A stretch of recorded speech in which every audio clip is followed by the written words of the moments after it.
Wherever you'd like, Olive.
Good morning.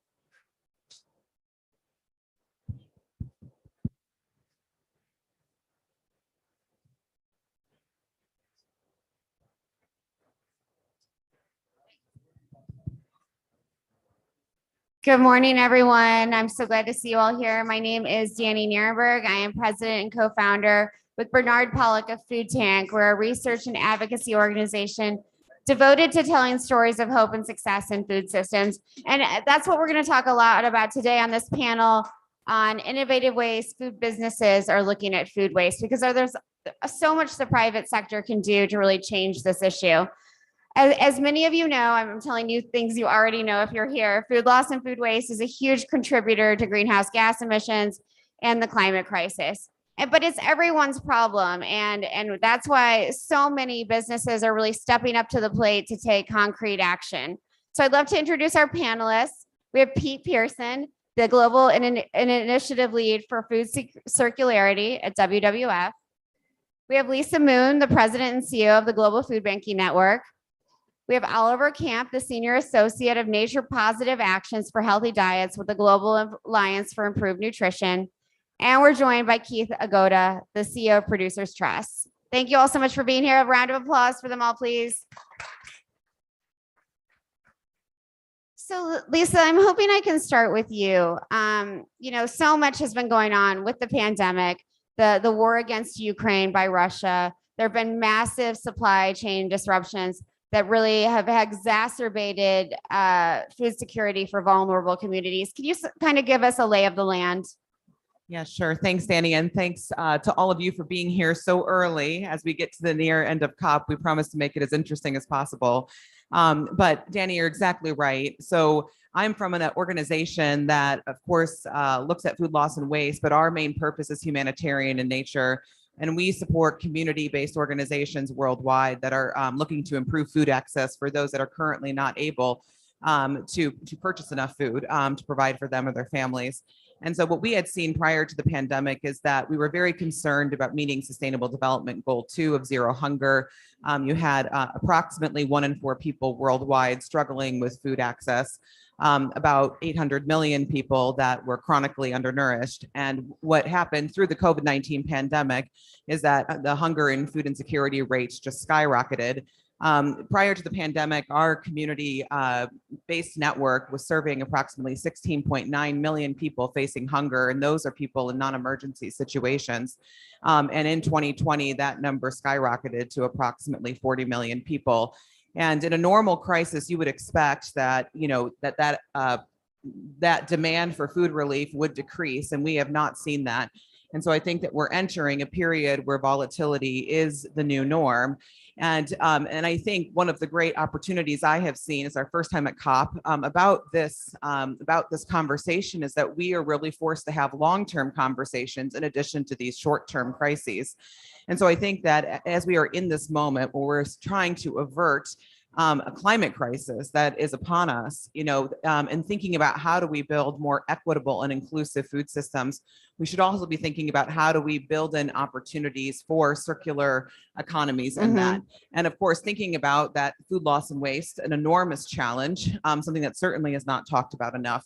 In the future food system that we're building, how do you build in mechanisms to redistribute food? And of course, the private sector is part of that. And so really delighted to be here today and be talking about that important conversation. Great. And Lisa, I know you're doing the Global Food Banking Network is doing work here in Egypt that I'd love to hear more about in a minute. So thank you for all of that.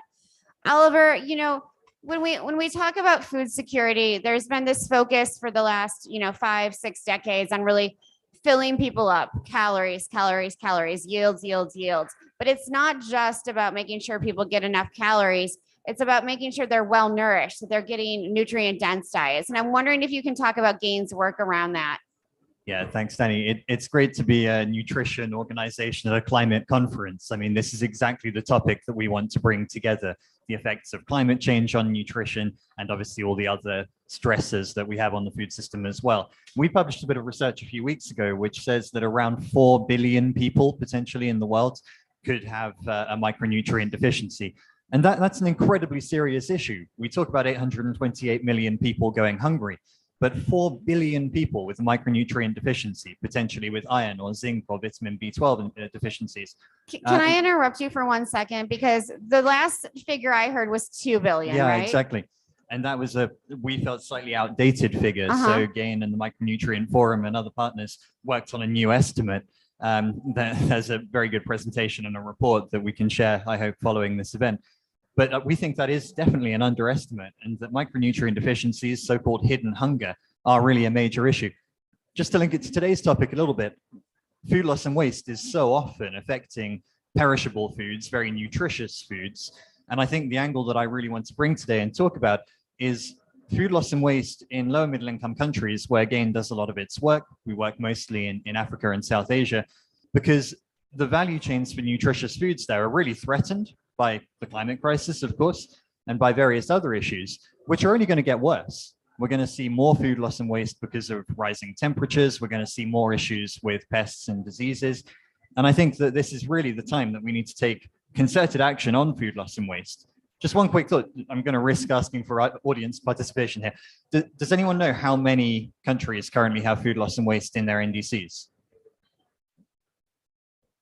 Someone's looking like they probably do know, someone who's read the same articles as me. It is 21, and by pure coincidence, congratulations, prizes at the end. By coincidence, it's also 21% of the world's population that would cover. That is definitely not enough. So I think that that's where we need to focus, of course, on policy, but also, as we'll get onto today, the role of the private sector to address that.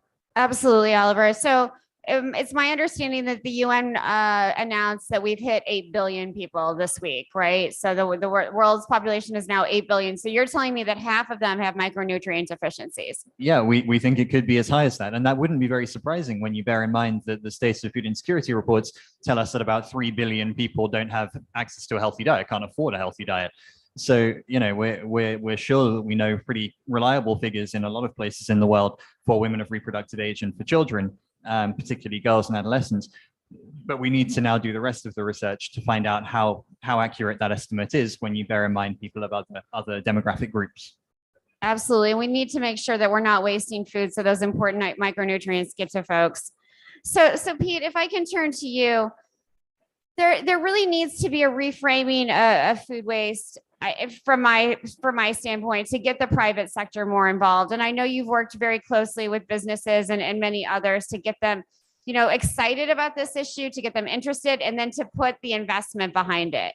Yeah, I mean, it's you would think some of these things are easy to do, like that you can just open this issue up to business and you start to look at the cost savings. There was a report done several years ago by RAP and others that showed the incredible cost savings that you get from from having food waste reduction as part of your business.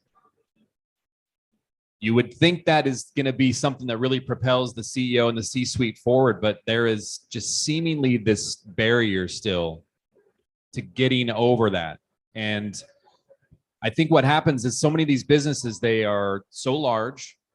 And when you look at a grocery chain that manages 5,000 grocery stores, how do you take a top level goal to reduce food waste? And then how does that manifest itself down to every single business node? That is no easy task, because you have a different, there's like a culture, there's a way of doing things down to every site.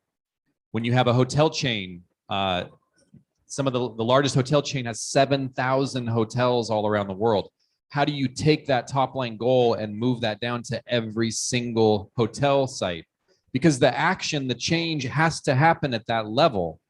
You can put all these goals out that you want. You can shine these fancy banners Sure. on around reduction, but it still comes down to what happens at that local level. And that's the most difficult part.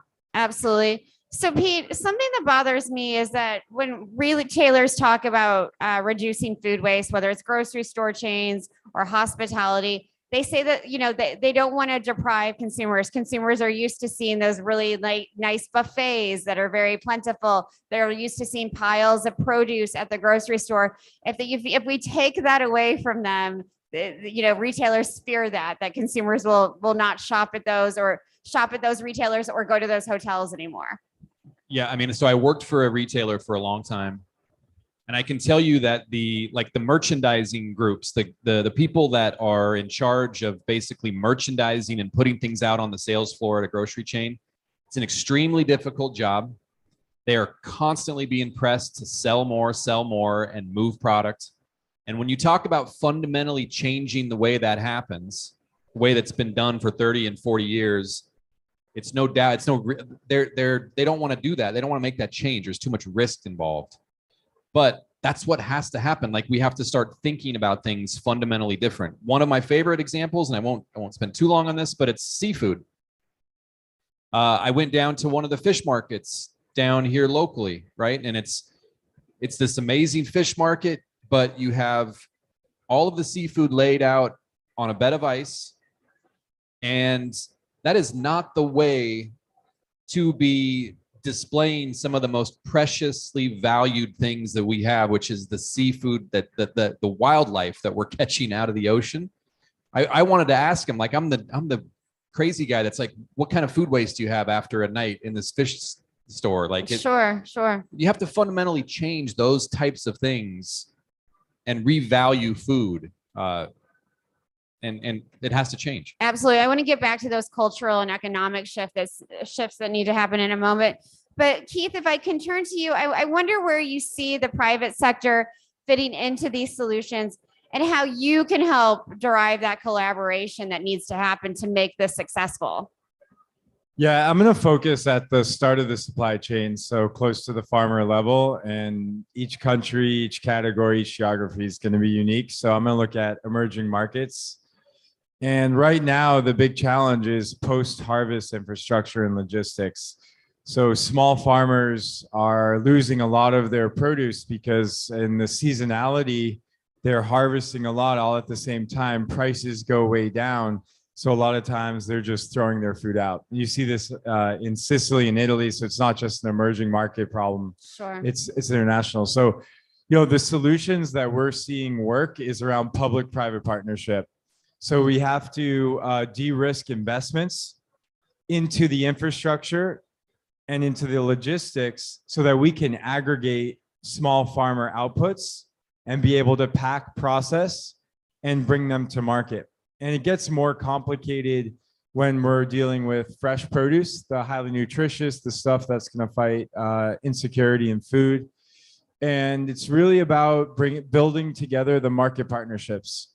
So we need to guarantee outputs, institutional purchasing from local governments, partnerships with local supermarkets, distributors, food service, hospitality, and then really getting engagement from these larger offtake corporate partners. Mm-hmm. Right now, the conversation is, you know, you're a large CPG that buys cacao. and you're saying move to agroforestry practices, lower your carbon, and I'm going to pay you the same price. I'm your buyer, so do it. It's okay. And if that's what they need to hit price point on their commodities, understood. But they need to start getting more creative and more collaborative Sure. on how to solve for the bananas and the root crops and other things that are going to be grown in a diversified system that's going to help this transition. So we need engagement across that vertical, and we need to really focus on infrastructure post-harvest. Absolutely. So 2 words that I've heard over and over again at COP are de-risk. And so you talked about de-risking investment. Talk about what that really means. I mean, you alluded to it, but what does that really mean on the ground for a farmer and for a company? Yeah. So for a company that does private equity or debt into building out these factories on the ground and the logistics, if you're an emerging market, this is considered high risk. And so to make economic sense of that investment, then there needs to be support to either bring in first loss de-risking or some type of insurance that will come in so that that investor that has to hit their returns and has their risk profiles that they can invest in, that it makes it easy. It alleviates that challenge of that gap Sure. of being in a high risk environment. Sure. Thanks for the explanation. You looked like you wanted to say something. Yeah, I just wanted to point out that, of course, it's high risk for the big purchasers. It's high risk for investors. It's also high risk for the farmers and the SMEs in the value chain. They've got a really tough gig there. They've got to provide a huge amount of the world's food. I think in Africa, they provide over 75% of the food that is consumed locally. And being a nutrition organization focused on the global south, what we're thinking about is production of nutritious foods for local consumption. And if a lot of those foods are going to waste, then we have a real problem. So I think as well as supporting with these kind of bigger collaborative arrangements and the investment in these longer supply chains, we need to be thinking about the SMEs that are responsible for supply chains on a smaller scale. And there are some great examples of companies that are working on things like offtake, things like near farm processing, storage, distribution, logistics, cold storage, obviously, which is a huge topic. And that's a lot of the work that GAIN does in the work that we do to support small businesses in nutritious foods value chains. But without that, I mean, I agree, it's really important we look at commodity trade. But without that, we've got even more people, hundreds of millions or billions of people who do not have access to food on a daily basis. So that's where I think we really need to focus a lot of attention as well. Absolutely. Thank you for saying that. Pete, I want to get into infrastructure at the whole panel in a minute, but I want to talk about you bringing up the seafood point reminded me of being at the Boston Seafood Show a couple of years ago, maybe 5 or 6 years ago. And there was this real sort of reluctance to invest in frozen products and frozen fish. And then the pandemic happened, and there was this sort of surge in interest in frozen foods again. And I'm wondering if you can talk about that from a food waste perspective, why that's important for retailers. I mean, the pandemic is not over, everyone, no matter what President Biden says. And so we still have, this is not the last global shock that will hit us. And I'm wondering how you look at frozen products as part of de-risking our vulnerability to global shocks. Well, I think there's a lot of myths for how people think that they can cook from frozen, and we're just conditioned. Our eyes look at things and we see that display and we want fresh, right? We want fresh seafood. And fresh is not real. Like it's that seafood was probably the secret about it is that seafood was probably frozen before they put it out to thaw to make it look like it was fresh. And so this is all a food marketing thing, right? And we have to start, there's no incentive right now to make that change because they risk losing sales as a result of it. And so you have to come at it with both consumer education, like we developed a whole Cook from Frozen campaign, and the Alaskan Seafood Association has one as well. It's gonna lock in those nutrients still. You can still have an amazing meal, but it's gonna keep better. You're not gonna have that spoilage across the system. And so that's just one really small example of how you start to make institutional changes. And seafood, I think, is just really interesting because it is one of the last true think about this. We are collecting wildlife from the environment, harvesting that. It's like one of the last things we actually do in terms of wildlife harvesting. Right. Hunting and gathering right there. And 90% of our oceans are completely overfished. So if we Right. don't see the signs of having to stop how we do things institutionally, then the only change mechanism we have in front of us is crisis, collapse. Sure. Lisa, from a global food banking perspective, and we'll get into this idea of infrastructure. It's very hard for food banks around the globe to have that infrastructure in place for frozen food. I think that's absolutely right. And so I would even extend this conversation to things like that are canned and dried foods as well. And it's so interesting when we're reviewing our nutrition strategy as part of our next strategic planning process. And we were very distinct in that sense that we want to support, obviously, increase in nutritious product that's flowing through the network. 48% of what we distribute already is fruit and veg, but we didn't want to make the distinction between it being fresh or frozen or canned, because at this point, shelf stable products are very important. And I also think that in this kind of post-COVID world, COVID is not over, where supply chains are continuously disrupted, what we're seeing is kind of a move away from efficiency to resilience. And that means that what we're seeing is that retailers are actually holding a lot more stock than what they would used to. They're ordering more. So that means shelf life is all the more important, because they want to make sure when there is a major disruption that, they have the product there to distribute.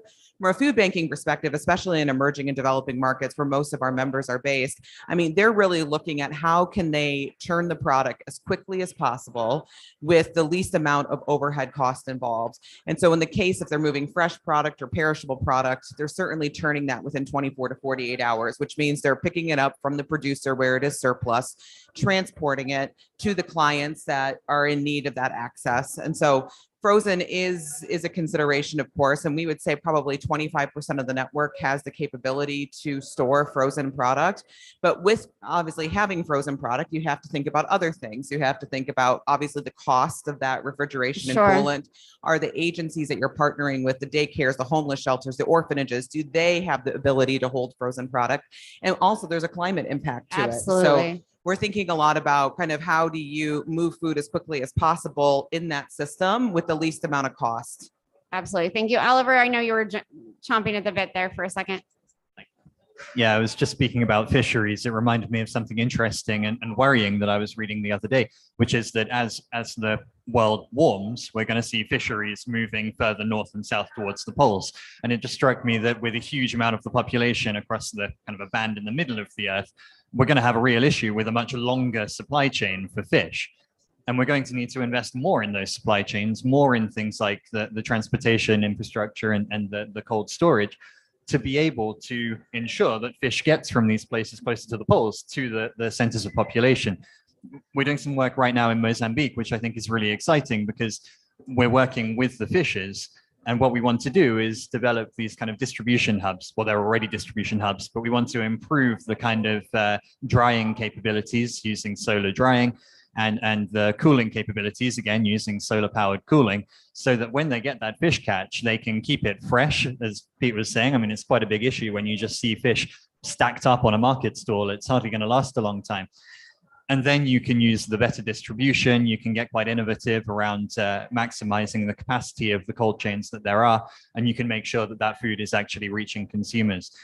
Otherwise, such an important source of nutrients and of good nutrition that, we're going to be missing out on that, and that we cannot allow to happen. Absolutely. So Keith, this infrastructure point is so important and really interesting to an agricultural nerd like me, because there's so much that can be done in post-harvest losses that is very high tech, but also very low tech for small and medium scale farmers. So I'm sort of wondering, again, if you could, like Lisa did before, give us the lay of the land in terms of what infrastructure is out there to prevent post-harvest losses. Yeah, so I'm glad that you have an interest in this. I think it's so fascinating and it's so complex. So I'll tackle like one segment of it. And again, going back to that post-harvest infrastructure comment, what's going to enable a post-harvest infrastructure? It is the buyers of the commodities of the corporates. And that's actually going to build in the de-risking.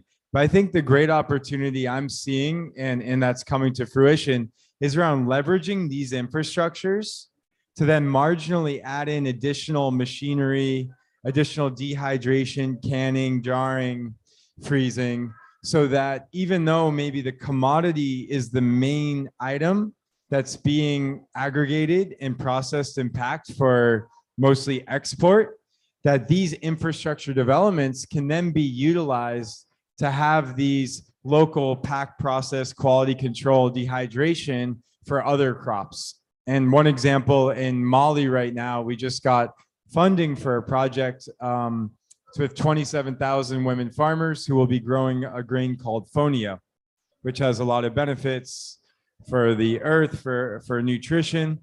And with that investment, we're going to add in another $1.5 million to look at how that same facility can help those 27,000 farmers bring to market other fresh produce items. Because the fonio, yes, they'll be used domestically for food security. Most of it's being processed as a rice replacement into industrial supply chains.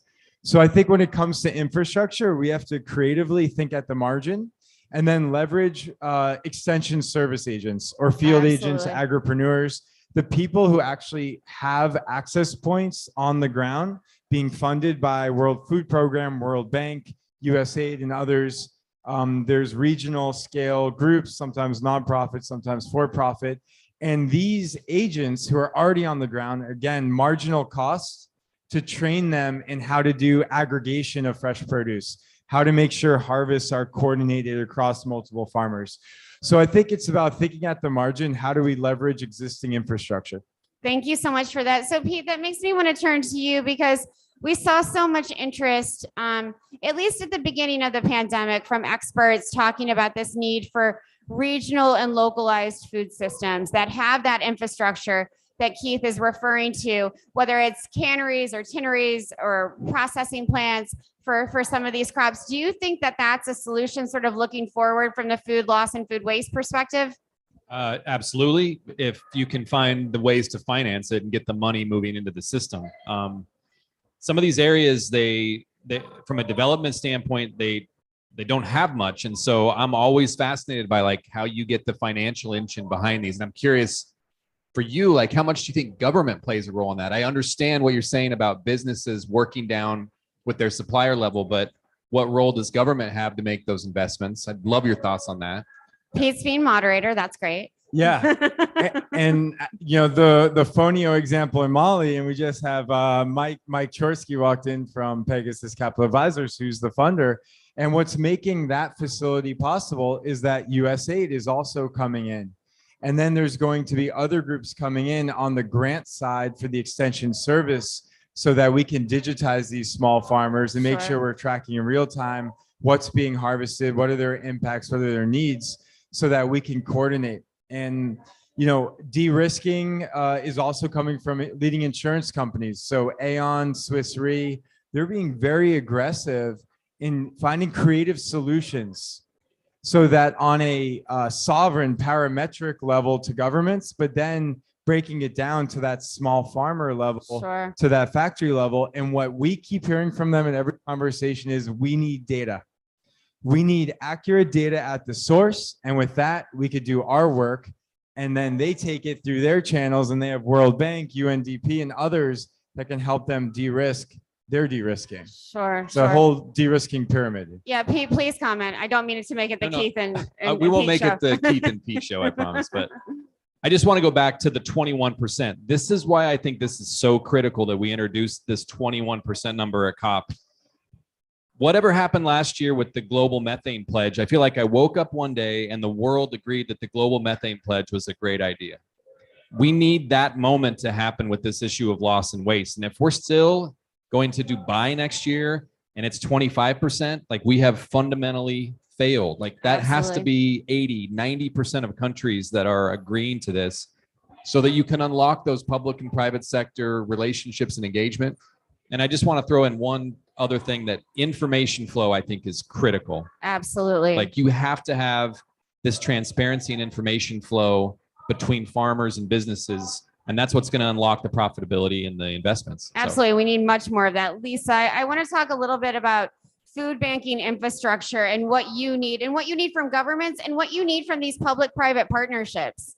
Yeah, sure. So, it's so interesting that you brought up the global methane pledge, because I will just say the one, I think, dimension of food loss and waste that we want to talk about, and then I promise I'll talk about infrastructure. But of course, is that if this food is not diverted for whatever reason, if it's not prevented, diverted, it ends up in landfill. And there in landfill, it's creating a lot of methane emissions. So I think we on the food side, and we've just begun to scratch the surface of this, thanks to people like you, Pete, and other organizations working in the space of trying to quantify how much that food loss and waste is contributing to kind of this climate piece and making that link. In terms of infrastructure, I think we're looking for a couple of things. First of all, most of our food banking organizations, as I mentioned, are based in emerging and developing markets. And the primary funders for those organizations are businesses. And it's working in a pre-competitive space. They're donating product as well as infrastructure to allow these kind of nonprofit redistribution schemes to run. And so I think that we need a lot more collaboration on that front, especially as these organizations become much more sophisticated. And that's not just hard infrastructure. I think we're seeing some of the biggest breakthroughs happen in technology, and that's allowing food to move much more quickly from surplus streams to clients in need within this kind of 24, 48, 72-hour window through technological platforms that are often able to be used on cell phones, SMS, cell phones.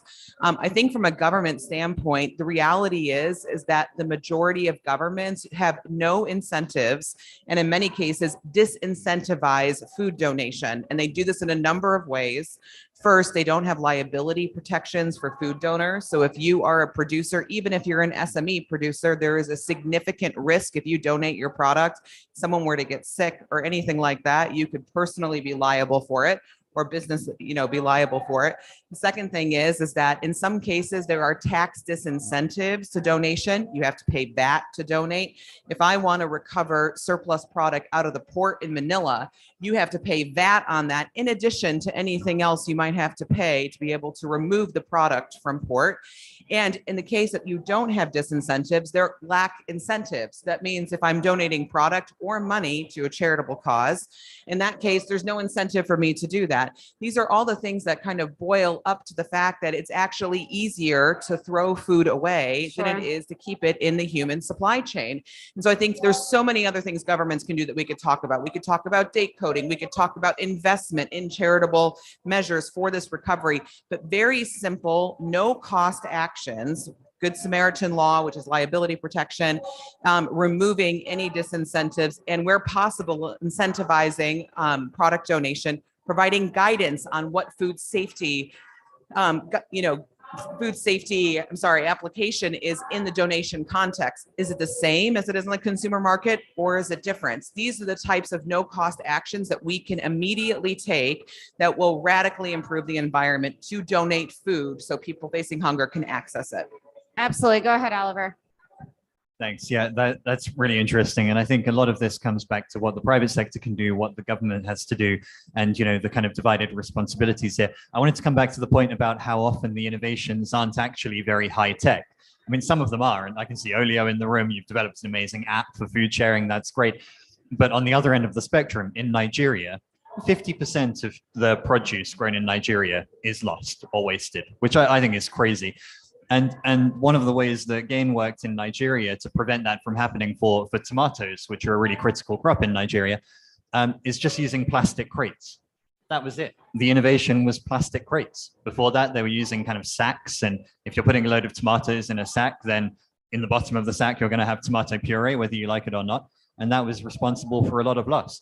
So by having these crates that could be easily put in the back of a truck or whatever, and that allowed air to circulate, you were less likely to lose all of that product. Likewise, in Indonesia, we did a project called iPlan, the Post-Harvest Loss Alliance for Nutrition. That was a great project. Really recommend you check it out online. But one of the huge innovations that actually I think won an award was those kind of plastic ice packs, like we would put in a picnic hamper. That was it, as simple as that. But it was so much of an improvement as compared to relying on non-existent cold chain infrastructure. I think they sold about 25,000 ice packs in just a few months to the fishers in Indonesia. This is the kind of thing that I think we need to focus on. We don't always need to look at the top end. I love the work that Wasteless are doing. I don't know if they're here. Too Good To Go, fantastic. Olio, of course. But let's look at these really simple innovations that we can get off the ground tomorrow. We have the tech. If it is tech, a plastic crate is kind of tech for someone. Let's invest in that now. It's cheap and it has really massive returns. Absolutely. And farmers have come up with so many of these innovations on their own, but they also need the support. Keith, you talked about extension services earlier. A lot of the extension in sub-Saharan Africa, at least that from what I've seen, also comes from companies. You know, you have a lot of companies who have an investment in sending their extension agents, their agrochemical agents sometimes out to help farmers. What can we do to help farmers make sure that their innovations, the innovations that they've known for generations to prevent post-harvest losses, are really lifted up and again invested in? Yeah, I believe one of the great tools we have is communication. And even with SMS, WhatsApp, I mean, WhatsApp is the global communication tool in these markets, and coordinating how much is going to be harvested, when, who's going to pick it up, and where are they going to bring it. And figuring out these steps with this basic technology. I mean, it's not basic, generally speaking, but it's basic that everyone has it, and it's free if you have a smartphone. That this alone can solve a lot of these challenges. And again, I think we're too stuck in silos of data. And so there's someone out there who's doing agrochemicals, someone's out there doing microloans, someone's out there doing a data sensor on climate impact. We need to start looking at who is reaching these rural communities and start empowering them with more holistic data capture and data organization technologies, so that if they're out there doing microloans, maybe they can also be out there helping to reduce food waste through better intelligence on what's being grown and harvested. Absolutely. So Pete, you know, you've been working on food waste, you know, for a long time now, and this is an issue that's finally getting some traction because of people like you and everyone on this stage and many others who aren't here. You know, we talk about next COP like it's tomorrow, because it is. We really have to be planning for COP 28 in Dubai. What do you want to come out of this COP on the food loss and food waste side that will really get to negotiators, that will end up in the final documents, if not this year, which I don't think they will, but next year? But just to say, this is my first COP ever. And I think based on what I've been told, like the fact that this is here right now, like us right here talking about it, is new. It's a big deal. Yeah, I mean, Round of applause, please. Yes. It is a big deal. and the fact that when you walk around to different pavilions, food is like popping out everywhere. That to me, I have no frame of reference. So this is normal to me, right? Like, yeah, duh, the world gets it, but I don't think that's happened in the past. Look, next COP, it's in Dubai, right? When you look at food and agriculture, like I am always amazed at cities like Dubai in terms of just how does food happen there.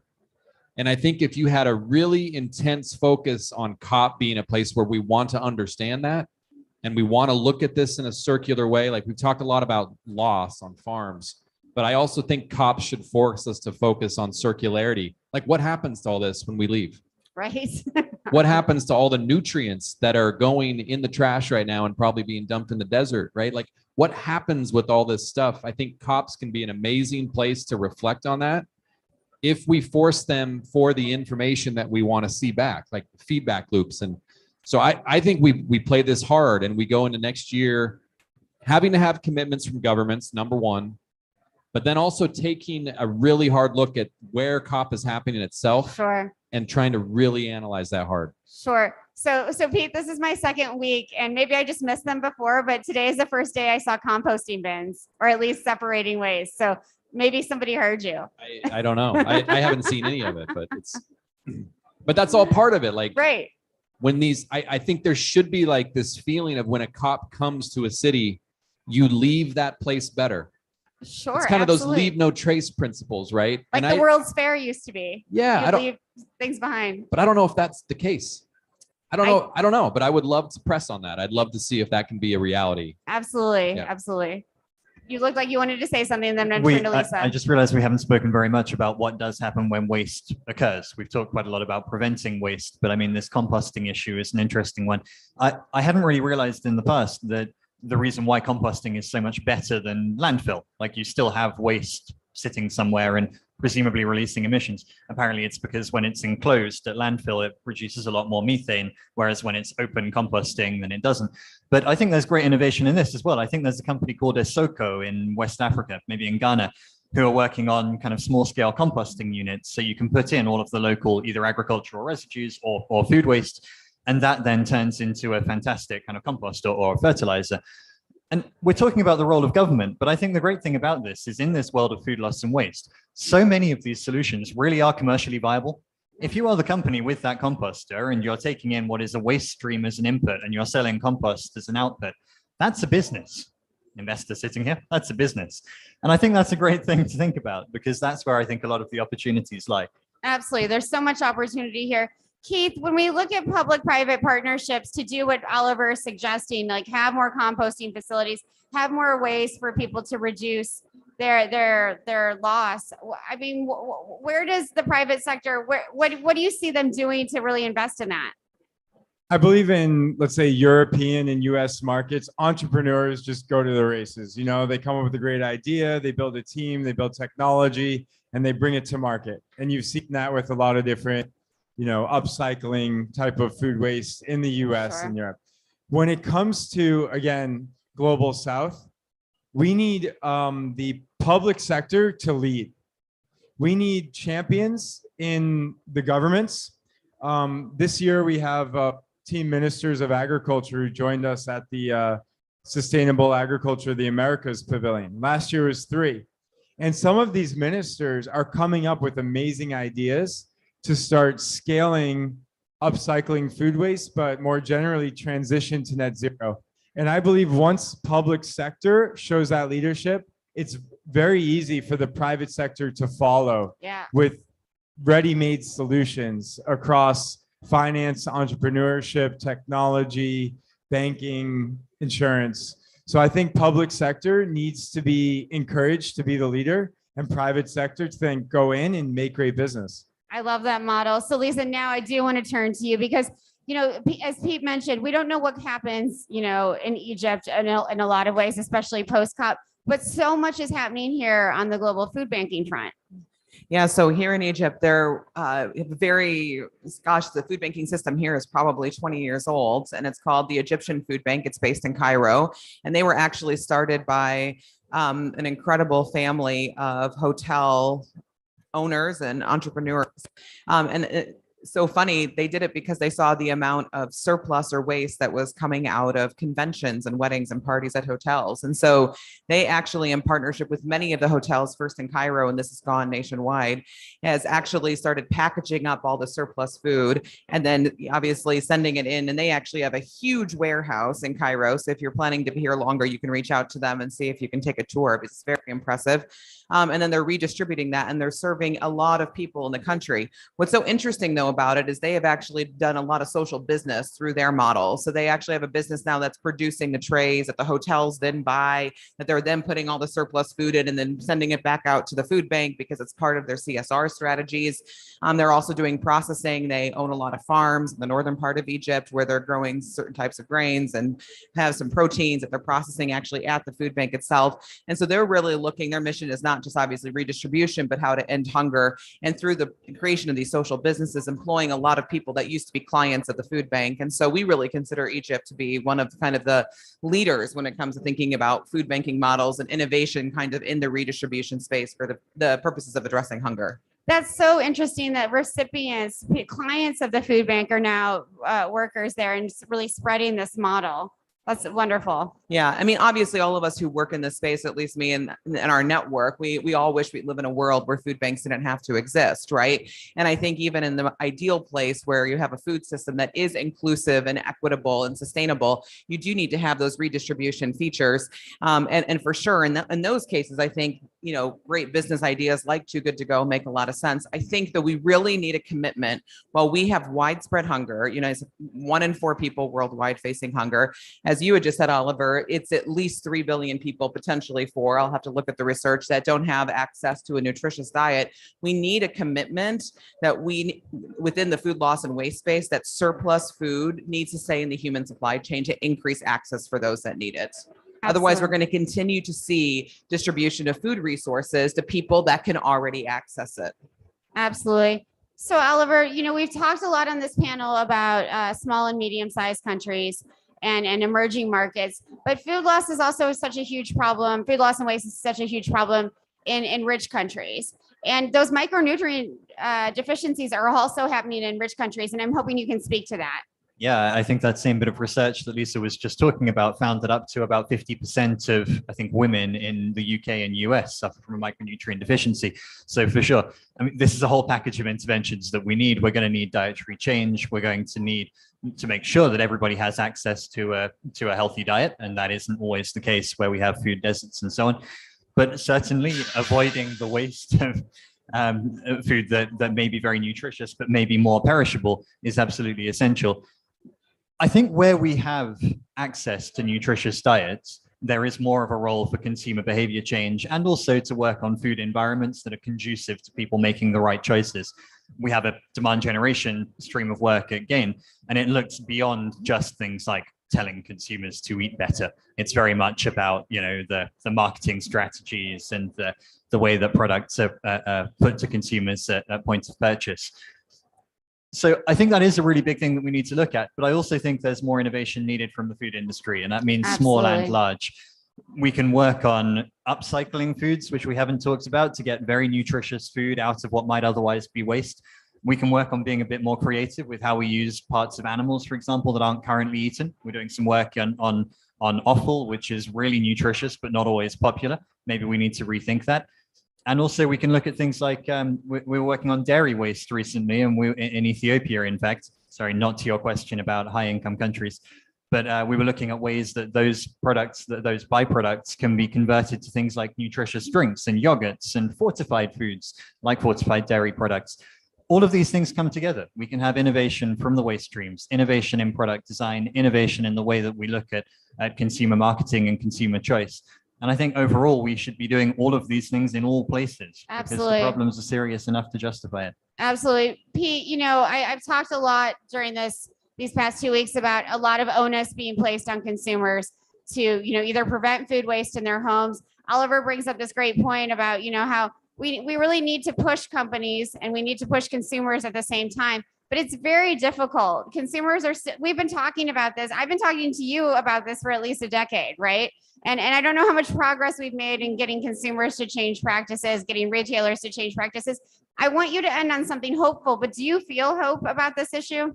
I think you're going to see within the next 5 years a totally new mentality of how we view waste in our homes. And I think what's going to happen is you're going to start to look at it as you're putting something in and you're thinking that it's going to create something new, right? And that's fundamentally different. Like when we think about waste today in the consumer in our homes, it just goes away. But if we change that, and there's going to be appliances, there's going to be services, there's going to be subscriptions that take that, turn it into something that is either an animal feed or a human animal product or a compost, and you're going to be creating something from your waste stream and actually redesigning waste. Like it's a resource stream. It's an asset. So I'm hopeful that some of the things that I've seen like behind the covers and some entrepreneurs working on it, it's pretty exciting. And I think it's going to change the game. Yeah, we need to change the semantics of this. It's not waste. It's something completely different. Can I add one more thing too? Please. We have to change the big picture financial game too. Like I've been in conversations with groups like Green Climate Fund and WEF and Jeff, and they're all talking about wanting to do projects on food loss and waste, but I can't take 3 years to write proposals. Right. Right. And I got a C in finance in school. I just need somebody to tell me, like, how do we speed this up, please? Thank you. The Please. urgency. Yes. So, yeah. Any thoughts, Keith? Well, speeding first, it up. on speeding it up, we need entrepreneurs, public, private sector. I think insurance and banking, these are great leverage points. And, you know, to what was mentioned at the beginning, I'm biased because I'm on this panel and I work in innovative business. But I love these discussions and panels when we're like diving into like, what are the solutions? How can we learn from each other? How do we collaborate? How do we grow together? That's it. I love it. Collaborate, grow together, and accelerate the change and focus on solutions. That's great. You know, and this is, I've been to a number of COPs now, but this is the first time on every panel that I've heard the word collaboration, collaborate. We need to collaborate. That is really hopeful to me as somebody who's been doing this for a while now. So thank you to all of you for collaborating with me, collaborating with one another. Thank you so much. Give a round of applause to our panelists, please.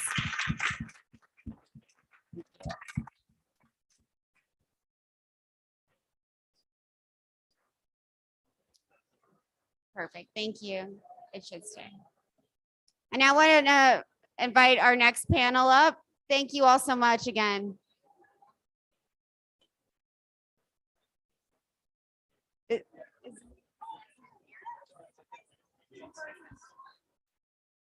Sarah and Dana, can you join me on stage, please?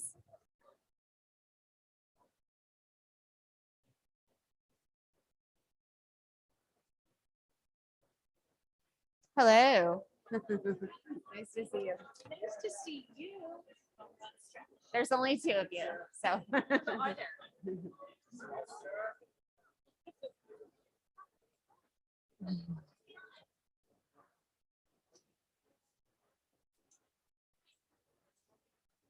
Hello, hello. I do have Justin.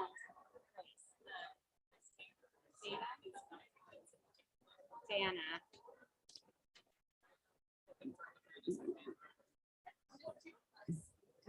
There's going to be three of you.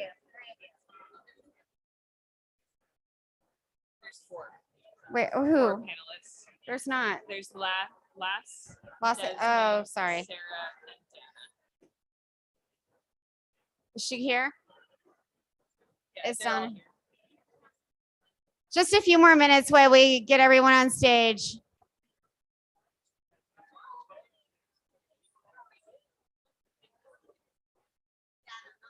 Donna.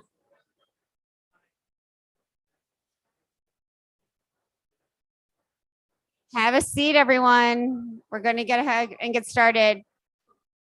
We're just waiting for one more panelist. In the meantime, I'm going to start introducing the panelists who are on stage. So just a reminder for those of you just joining, I am Danny Nierenberg. I am president and co-founder of Food Tank. We're a research and advocacy organization devoted to telling stories of hope and success in food and agriculture systems across the globe. And I'm really excited to invite you to join us on this panel around how the really innovative ways the private sector is looking at food waste. And now I'm very excited to introduce our panelists. First, we have Lasse Brun, the CEO of 50 by 40, and he's taking on a new role that he can talk about in a minute. We have Desmond Luna, I hope I said that right, the co-founder of the Green Africa Youth Organization, so pleased that you could come. We are also joined by Sarah Farley, the Vice President of the Food Initiative of the Rockefeller Foundation, and we have Dana Almiron, the Global Director of Strategy and Operations with the Resilient Cities Network. So I'm really excited to have you all here. Please give them a round of applause. We need to keep up the energy. So Desmond, if I could start with you, when we're looking at what's happening with farmers on a farm level around post-harvest losses and food waste, there's a lot of reasons that farmers are encouraged to overproduce. And I'm wondering if you can talk about why this is the case. Why have farmers in sub-Saharan Africa and elsewhere been encouraged to overproduce?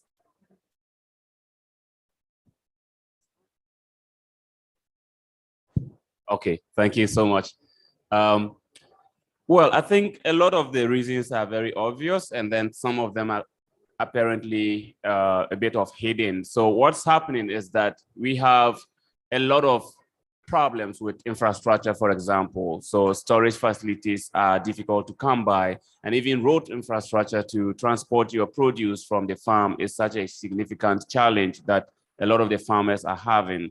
But a most significant one is also the food losses and the food waste that we actually encounter at our markets. You know, the market system that we have, especially in Sub-Saharan Africa, is such that we heap everything together. So we get a big truck, manage to get all the produce that the trader wants to send to the market or the main city, and then you take everything there, plus the heat that is directly shining on these food produce. So at the end of the day, a lot of them actually go bad even before the customer arrives. And at the end, you have so much huge piles of waste that you can't even tell if indeed all this was going to the consumer, whether we actually needed to even produce more. Sure. So I think those are some of the challenges that we are having. But then also significantly, we've realized that in some of the extremities, soil biodiversity has had significant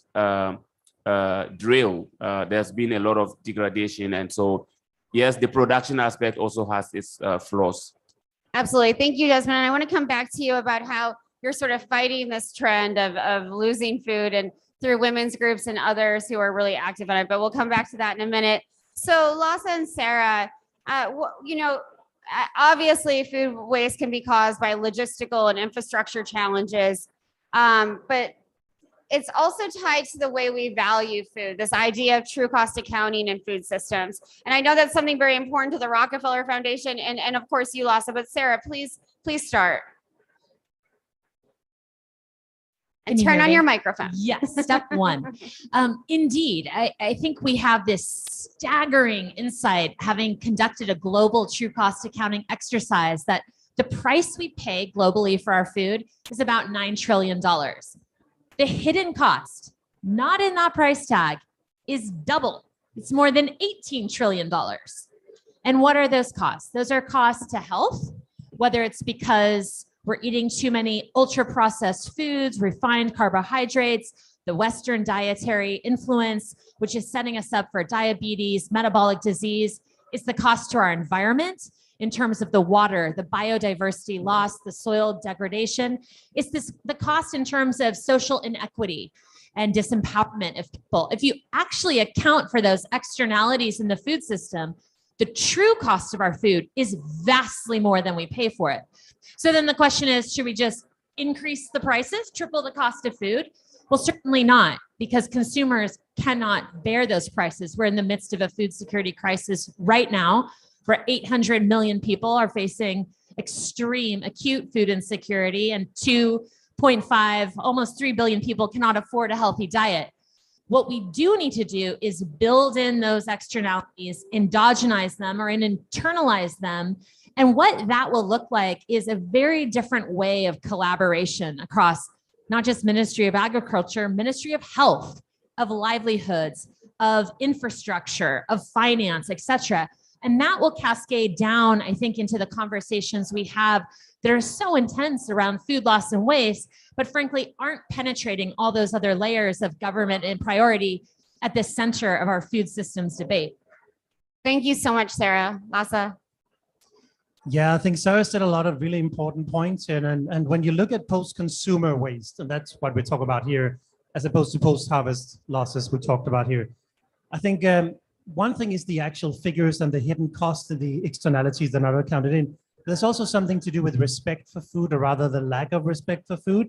And that's something that's been built into our society, particularly since the late 70s, where food became not just something that you need to have, but something you can just have in abundance and throw away. So with that, it's so important we make a differentiation between the global north and least developed countries, because in least developed countries, there's not a lot of waste post-consumer, it's mainly post-harvest losses. When in the global north, you see a lot of disrespect for basic human things. I gave a concrete example. I used to live in the UK. I remember moving there and you're going into Boots or the supermarket says, oh, there's 2 for 1. Or you get this meal deal, and then you get a sandwich and a drink, and they always say, don't you want the third thing? It's like, no, I don't want it, but it's free, but I don't want it. And that's just the way food is generally presented as something you Sure. can just throw away. But it's important to make the distinction between those countries where there's an abundance in food and for who has access to it, and cases where people are living with in access to food or even in hunger. Absolutely. That lack of respect, that lack of honor for the farmers who produce the food. I wonder if you see that in your own community where farming is often looked down upon. Do you think that contributes to some of the issues around post-harvest loss because we don't value farmers, we don't value food? Well, I think that's a very general issue everywhere, especially in the global south, where we are not doing a lot of the mechanized farming, where we are not doing a lot of commercial farming, but having so many small scale farmers. So it becomes, and the struggle is very real. I Sure. mean, when your son or daughter is going to school and tells you the person wants to become a farmer, you can imagine what a parent will say to such a child, because it is a struggling industry. So yeah, that does contribute to the lack of some form of respect. Sure. But I also think that it is an issue of what he's explaining for the global north is also similar in our side, also especially in the main cities, because in the same country where you having huge piles of food waste going to maybe dump sites every day, you cannot even imagine, or it is difficult to even visualize that in the same country you have a lot of people also going to bed on empty stomach because they cannot afford. Right. But where this is happening, it's so difficult to access where the food waste is coming from also. So unlike Western countries where you go to a supermarket and then you have so much meat, so much food, and then there's expiring date maybe in 2 days, and you are asking yourself, oh my God, why can't the poor or the homeless just walk in and then they give this out to the person for free or something? They do not give it out for free though. But you can ask yourself that. But in our case, where the hunger is happening is where you cannot have access to the food. So it's Sure. a bit of a different scenario. Absolutely. Donna, if I could turn to you, Desmond brought up this issue of food waste in cities. And from my perspective, I feel like there's a lot, and I said this during the last panel, there's a lot of onus placed on consumers to solve this problem rather than, the institutions and governments and others who can really make a big difference. And I wonder what your thoughts are on that coming from the Resilient Cities Network. Thanks, Danny. It's great to be with all of you today. I think there's a few things I want you to know about cities. First of all, 70% of the world's going to be living in cities by 2050. I mean, cities are the biggest consumers of food. Oh, sorry. It's on? And just closer to your Okay, face. sorry. So 70% of the world's going to be living in cities. That means cities are the biggest consumers of food. At the same time, cities have huge issues with waste management. We run a network of 100 cities where we've been working with them to address their biggest resilience challenges. And at least 40% of the cities in our network have identified waste and waste management as one of their biggest challenges. So you look at this number, you look at the food issue, and you look at waste, and you start to see that actually cities cannot afford to, city governments and local authorities can't afford to not do something around food.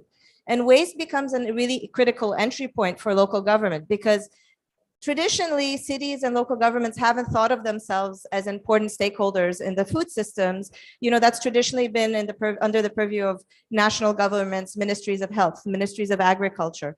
But what the pandemic did and what the war in Ukraine did is it made cities realize that they cannot afford to rely on their national governments anymore. So cities are taking a very active role. I can highlight some examples from the network, Danny, Please, if of that would be. So some great examples we're seeing across the network, from Rio de Janeiro to Kigali to Chennai. Cities are looking across their land, finding unused land, and starting to plant urban gardens in the city to try and produce more locally within the city boundaries. In Rio de Janeiro, they're using unwasted land near dump sites and using that food to feed the favelas. In Chennai, they're using these urban gardens to help create jobs for women and enhance their education curriculums. The other way that we're seeing cities really take an active role is, for example, in Quito, where the city has really been thinking about their entirety of their food system. And Sarah, I've been working a little bit with Sarah over the years, and Sarah really believes in the transformation of, and Rockefeller truly believes in the transformation of entire food systems. And the city of Quito is taking this entire food systems approach to looking across the value chain and trying to create a platform to connect all of the stakeholders along the value chain. And today, you know, Quito is on the road to producing almost half, about 43% of its food locally through these local initiatives, through reducing food waste and others. And so I have a lot more examples to share, Danny, but I'll give the mic back to you. This is very exciting for us because we really feel this, you know, the moment, I mean, where we are today, where cities are finally getting recognition as for their role is, we're really excited about that, and we're excited to share more. Thanks. And actually, Donna, I'm going to stay with you because I think cities have so much power that has been under-recognized, as you pointed out, Yeah. until now, but especially on climate change and especially on food. Cities and municipalities have taken such a lead. And I want to know how the Resilient Cities Network really supports them. What kind of resources do you have for them? Because I'm sure there are city leaders, if they're not in this room, they're watching online, who might want to know what these resources look like and how they can help them. Sure. So we're building several programs right now focused on food systems and circular food systems, promoting circular food systems. We just launched a campaign called the Urban Eats campaign, where we're trying to share stories from across our network, share innovations, share solutions that our cities are coming up with. But our ultimate ambition is to develop a program where we can actually provide technical assistance and support in the design of their programs and projects. And where we come in is we are trying to help cities think about the multiple benefits that they can have if they design a really good waste program or food program. We're trying to really help them think about not just their food system, but their waste system, how it interlinks with their land use planning, their city planning. And so we're trying to help cities connect the dots through our different services. So if you're interested in learning more, definitely find me after this session, and I'll tell you more about Urban Eats and the projects we're doing to support cities. Thank you so much, Donna. Sarah and Lhasa, back to you again. These different ways of collaborating are very important, and these, you know, investing in entrepreneurs and making sure that, you know, city leaders have the resources they need. These are all important issues that foundations and organizations, and Lhasa will be headed to the UN Foundation in a few weeks for a new role.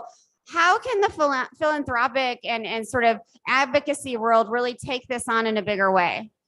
Well, partly we have to be risk tolerant. And I am proud to say for Rockefeller, that means stepping in very boldly into food loss and waste when it was far less visible an agenda. And that was back in 2016. Our entire agriculture and food portfolio was exclusively and entirely food loss and waste. And we stood up the YieldWise initiative, which was a $130 million initiative, really focused specifically on Kenya, Tanzania, and Nigeria, but then with these global public goods that include a really exciting food loss and waste toolkit, which is available today, amazing resources. But it also means doing the legwork behind the scenes to recruit other funders. We are rather astounded, actually, that one of our early partners with the World Bank ended up yielding a $2.5 billion bond that countries can access on food loss and waste. I mean, that level of capital access on this agenda is pretty unheard of. And that's still live today. It also looks like exploring unexpected partnerships. I think one of the ones that was really interesting was working with the hospitality industry, going to large hotel chains and saying, what would it look like if we created an incentive, some marketing, and a campaign around rescuing food that would otherwise be destined for landfills?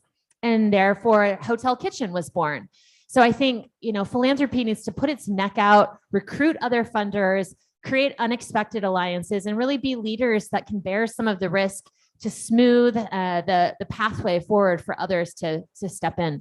I love that idea of unexpected partnerships and building those unusual collaborations. And I feel like 50 by 40 Lhasa has done that. You've built with relationships with partners that you might not ever have been in the same room with before. Yeah, that's true. I mean, the collaboration across the most unlikely relationships is interesting. And 50 by 40 has really tried to do that, finding ways of building bridge between people who wouldn't be in the same room. They might not walk out of the room hugging and being best friends, but they will shake hands and they'll be a little bit better towards the next steps. And in many ways, it's a microcosmos of what's happening in here as well. But just on the what foundations can do as well, I totally agree with you. But also, I think it's important that as a foundation, you can take a step back and move even beyond the 30,000 feet into the stratosphere and have a look at what's going on. And when it comes to food waste, the underlying mechanisms that creates food waste, whether is post-harvest or post-consumer food waste, is based on a food system that is wrong, a food system where most of the markets are being used to feed the few, right? So if you want to deal with post-harvest losses, you need to work with smallholders on the ground. You need to ensure they have access to tools and to mechanisms for externality systems that can help them preserve their harvest. And at the same time, we need to address the global north overconsumption and see how that fits into it. And when you do that, then you start taking away the underlying mechanisms. And maybe if I wanted to just quickly on the city part there, something I find is really interesting, and also as foundations can do, is to look at things from a larger perspective and see what are other aspects that would feed into the nexus of food and climate change mitigation and food waste in cities. And I think nature preservation is another one we're going to be seeing a lot, because as cities are growing, as you said, and by 2050, it's 70% now. I think it used to be 80, but so there's been a leveling out there.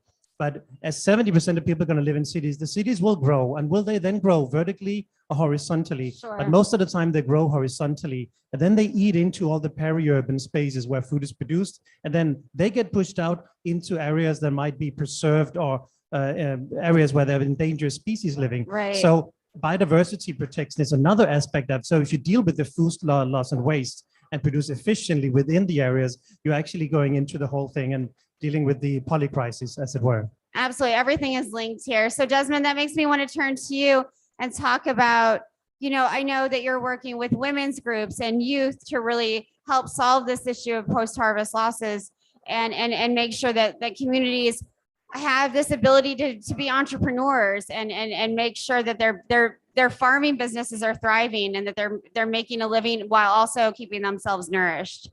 Yes, and I'm very glad to hear from Sarah and Dana with the work they are doing, both with cities and also the model you're talking about, because we are doing quite similar work and also extensively with our member organizations in different countries. So just to give you an example, in Ghana, the Sustainable Communities Project model works with informal sectors, both waste pickers, for example, because they become the key agents of encouraging waste segregation at source and also encouraging the education around food loss and food waste at homes. And then the project is composting about 2,000 kilograms of compost every month. And the farmers are they are giving a really good feedback on this. And it's more like a model that transitioned the waste back into the soil, and the farmers bring their food, and now they are getting the education on how to reduce even waste far further. And then we have also a similar model in Senegal, which is the zero waste model. It's called Zero Waste Restaurants, and it's transitioning restaurants and hospitality sector to practice purely on zero waste. So transition from using a lot of plastics or single-use plastics into more sustainable products, including just relying on steel and other things, and also education for customers who come into these restaurants and hotels and all that. So it's a whole approach of not leaving it only at the mercy of the products that some of these women are producing. Of course, it's creating jobs for most of them, and also not only in the organics sector, but food waste in general. But it's also the main pillar here. It's also the change. The theory of change is more about getting to that level where everyone understands that you are better off reusing what you have. You are better off reducing the waste that you are generating and recycling whatever that you are having. And then also in Accra, we are doing, we started close to a year now, urban gardening. One of the city officials was here, but before we start, I think he went to the Ghana Pavilion. He has so much interest in this because we work with him. And now the urban gardening aspect is picking up really pretty well because communities and homes have also adopted the composting model. And then they decide to use their own compost on their backyard gardens. And some are also doing this vertical farming now. Of course, there are still issues around why that is not scaling up. But then there are identified 7 farmers in the city of Accra whose projects are at tipping points and could just be scaled, except that there are not enough resources for us to go to that extent. But then we are making sure that laterally everyone gets the message and everyone gets the encouragement and everybody understand and get the interest of actually producing their own food. And this is the main people who are supporting us in this are the informal sector, Sure. both young people and also women who are doing the day-to-day waste picking and the day-to-day segregation. And some of them are also riding tricycles and transporting waste. We are doing pretty much similar work across the continent through our member organizations.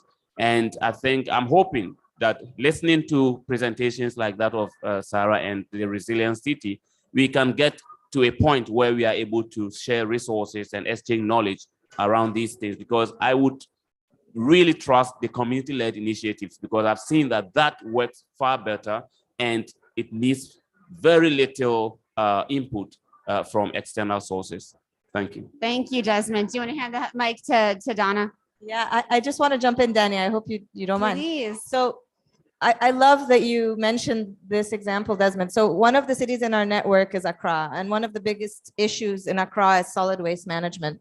And there's so many issues that stem from and that result from the poor waste management in the city. Drainage becomes a problem. Flooding becomes a problem because the waste blocks the drain, etc. So several years ago, we started working with the city of Accra to start thinking about new solutions to manage waste. And those are still ongoing. Waste is still a problem. But one of the magical things about running a city network and working with over 100 cities around the world is that we were able to connect them with the city of Pune in India. And Pune has this fascinating initiative. It's a pro-poor public-private partnership where basically they have leveraged the informal waste pickers in the city, about 3,500 waste pickers. And those waste pickers collect 70% of the waste that's generated in the city of Pune. Now, what happens is that they sort this waste and they recycle the waste that's recyclable into fuel that's then used into the buses of the city, reducing their emissions. This creates job opportunities for the women. Circularity at its Exactly. best. Creating jobs for women, and imagine all of the households that it touches, creating more economic opportunity. And ultimately the waste pickers, the informal sector, are the ones in the driver's seat. They own this initiative. It's owned by them. And this question around how do we leverage informal communities is so critical to this conversation. We cannot talk about food and we cannot talk about waste in the global south if we don't, as city governments, as foundations, as community organizations, really start engaging with and thinking about how do we leverage the informal sector, and then also put a value on waste, because once we make waste valuable, you're actually going to drive the investment and the interest. So I love your example, Desmond, because we, as a network, have been working with Accra for many years. There still have a way to go, but just being able to connect a city like Accra with a city like Pune in India and see sort of the magic that happens when cities can learn from each other is just, it's really amazing. It is really amazing. And I want to keep the microphone for a minute because I want to ask you and Sarah,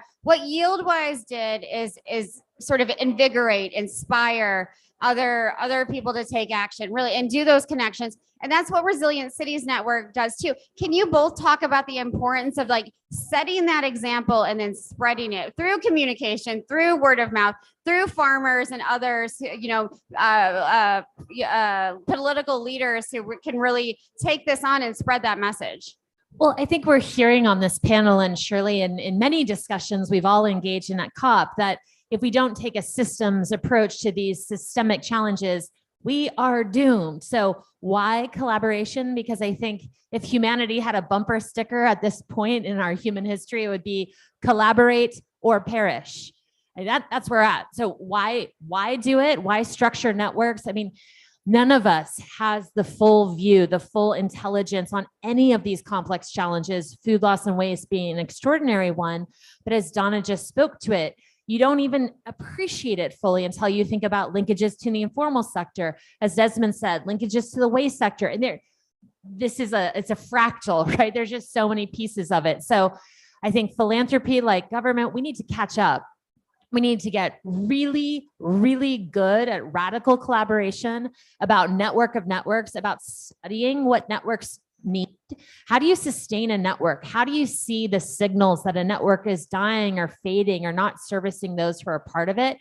The science of nurturing networks needs to be something we're all like rabidly learning and really devoted to. I love that. I love that. I'm going to say something maybe a little bit controversial, Yay. but I mean, we've been running this Resilient Cities Network as an independent organization now for 3 years. Before that, we were actually a program that was part of the Rockefeller Foundation. And the reality is, it's very hard to find money that supports networks because today everybody wants projects on the ground. They want numbers. They want shovel-ready, investment bankable projects. Getting the money for networks like city networks, farmer collectives, community networks is really hard. But Sarah has just highlighted, and I completely agree, Sarah. Collaborate or perish. We need these networks because the reality is there are solutions, and I'll speak from the city side. Cities are coming up with amazing solutions. They're innovating. And we don't have time to waste. So if one city can learn from another city halfway across the world, that's just an incredible power that we have at our disposal. But we need to be able to fund these networks, not just networks like ours, but all the networks that exist in the system. And it's harder and harder to come by. Money is harder and harder to come by. Absolutely. It's just absolutely. And philanthropy does need to change. Desmond, please.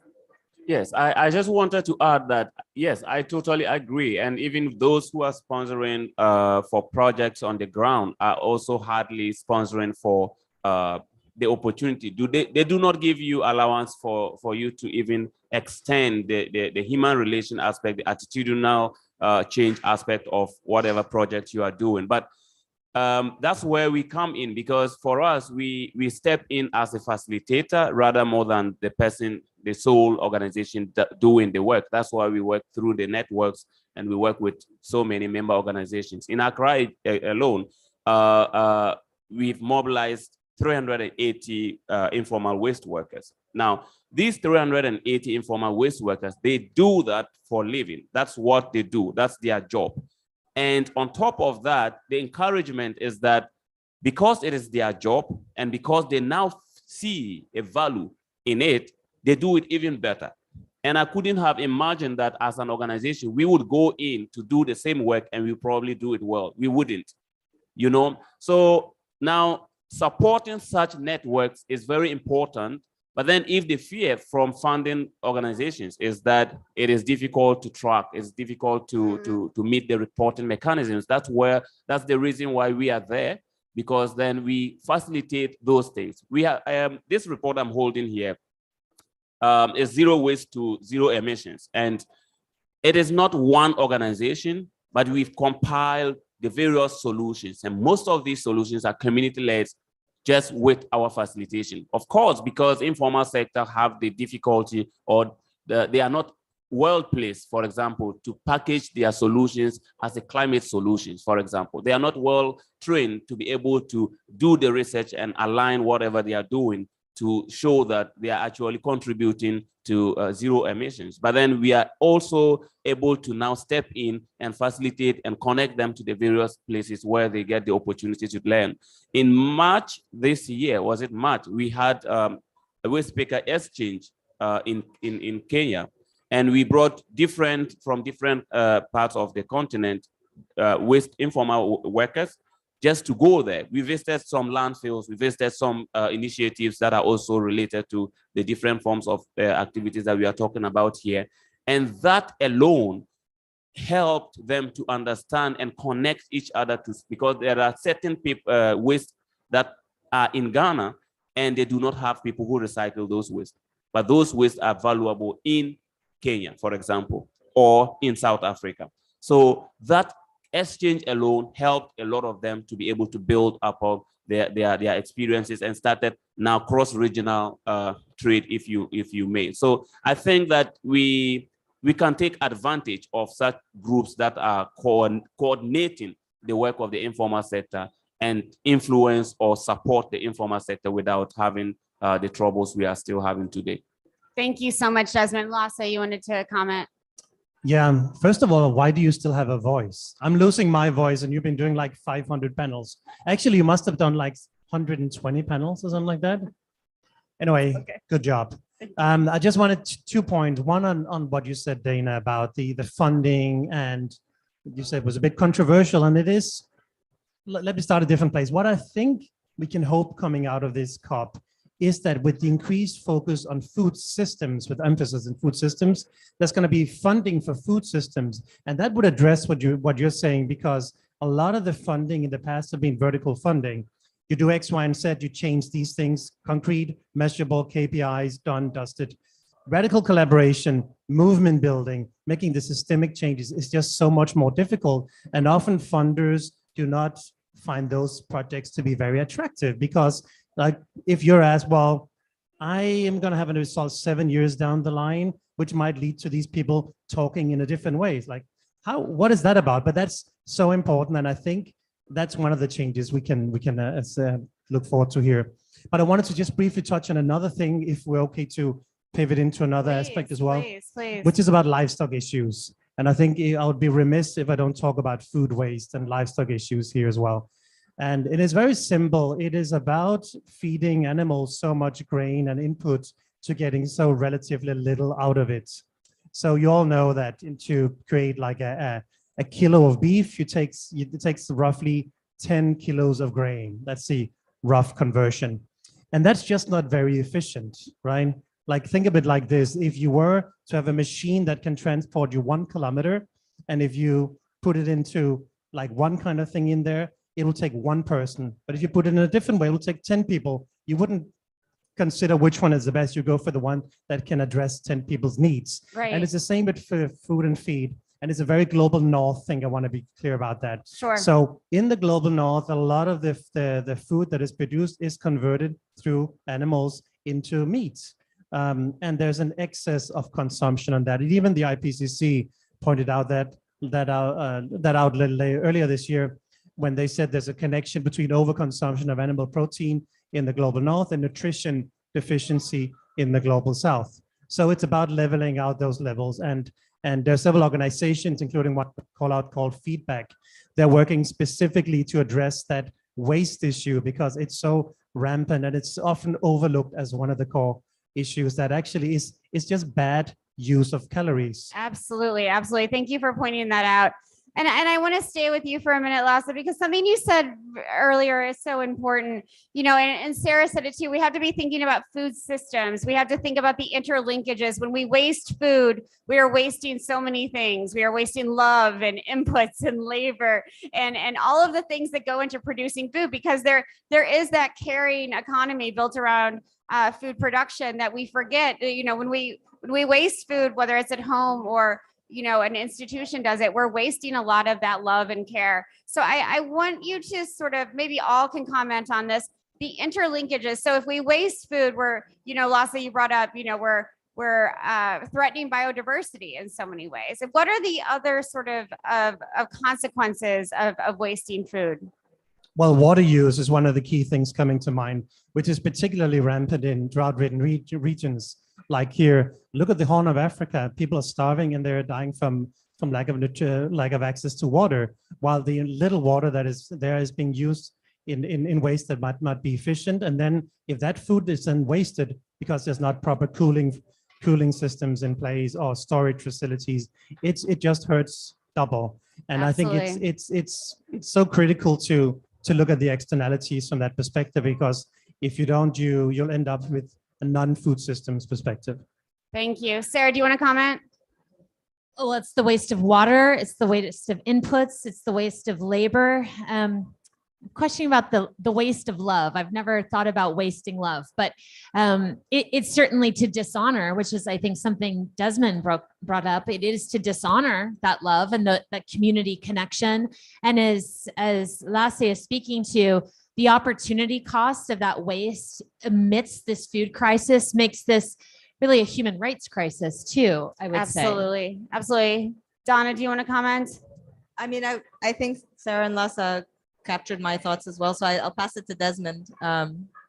Yeah, similarly, I think one other thing too is that for us in Global South, where we do not really have a lot of meat, so food availability doesn't necessarily mean nutritional availability. So food wastage is also could lead to malnutrition because then it limits the access to some of the food nutrients that are really critical for your growth.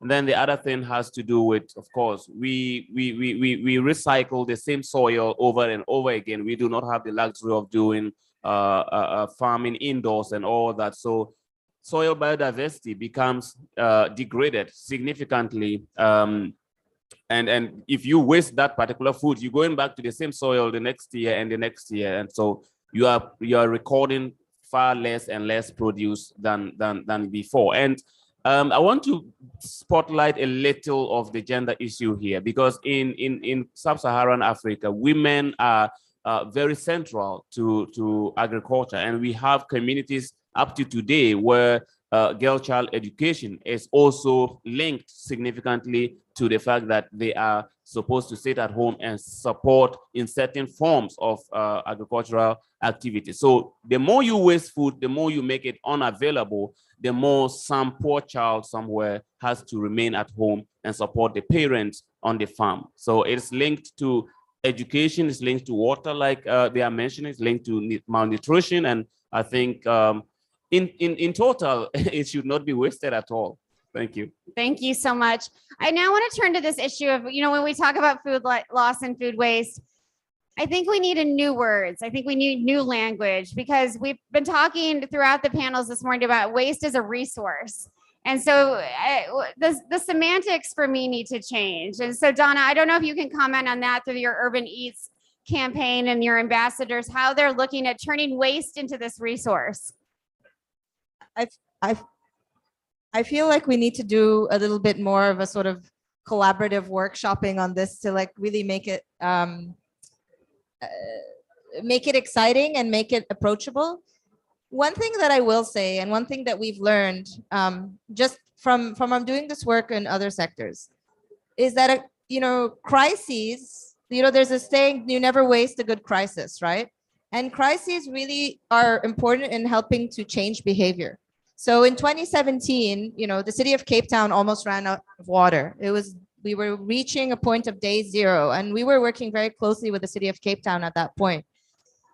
And one of the things that the city really set out to do, and what the crisis accelerated, was this massive behavior change across the city. And, people just learned to live in a very, very water scarce way. And that, their consumption just plummeted because of that, because people really felt they had a responsibility. They were facing a crisis and they had a responsibility. Now, as we look across Europe and we look at the energy crisis that's resulting from the war in Ukraine, we're already starting to see, people are coming up with people, especially European cities, are starting to come up with very creative ways to keep themselves warm and not use as much heat. And I think that, if Lasse is right, and if this year the fact that food is the agenda at COP, and maybe the war in Ukraine is really helping us to reach a tipping point, it's time to start doing those behavioral changes in the food side and in the waste side as well. And so I think we need to learn from other crises. We need to learn from this present energy crisis. We need to learn from the water crisis in Cape Town and in other places on how they manage to get people really radically rethinking their consumption. And I think that's what we need in the food space. Absolutely. We can't afford to lose time. And I think we all need to work together. Everybody in this room needs to work together to come up with the fresh and new ideas that are really going to get people thinking differently and radically changing their behavior. Well, and on this issue of crises developing solutions, I mean, you saw that during World War II when people Exactly. started saving food. They had gardens in their backyards. All of these things happened. They just we stopped them because the crisis didn't exist anymore. I think, you know, as hopeful as I am about the world, we are in a cycle of long-term crises, global shock after global shock. So Yeah. we really need to change how we think about these issues. So Sarah, I don't know if you want to comment on that. Well, I think it circles back to the true value idea because that's part of why Rockefeller is really interested in it. I mean, yes, true cost accounting, you could argue, is a rather dry endeavor. It's basically cost benefit analysis 2.0. But the reason it's such a hack is I'm sure many of you are like this. I've spent 25 years trying to use the word system typically to people with glazed looks on their expression, like I am speaking crazy abstract theoretical language. We're just starting to like penetrate the global conversation with this word systems. But systems isn't just a word. It's a way of thinking. It's a mindset. It's a consciousness shift. It's a practice. And it's a practice. And it's not just about the things you can count and measure. It is about different ways of restoring our connection to people, planet, climate. So what I've seen that's really cool with this construct of true cost accounting, it's the Jedi way of sort of bringing systems in, because all you're really doing is putting prices to the externalities. You're getting it all on one spreadsheet so that a policymaker goes, oh, wow. Okay. So we actually are paying more than 21 trillion in our food. It's just me sitting here looking at like the commodity pricing spreadsheets in the Ministry of Ag. It's my friend over there in Ministry of Health that's paying for the diabetes, paying for the metabolic disease. So the taxpayers are paying for it. Over here, my poor friend in Ministry of Environment is thinking about it with biodiversity loss. But now it becomes a presidential head of state issue because you realize we are paying this. The social cost is real. It's just a wrong pocket problem. It's being paid out of different places, not just through one sector. So I think food loss and waste in some ways has been a victim of this lack of deep integrated systems thinking. And I actually do think true cost accounting, true value of food as a frame can help start to fix that. Absolutely. Thank you. Lasse.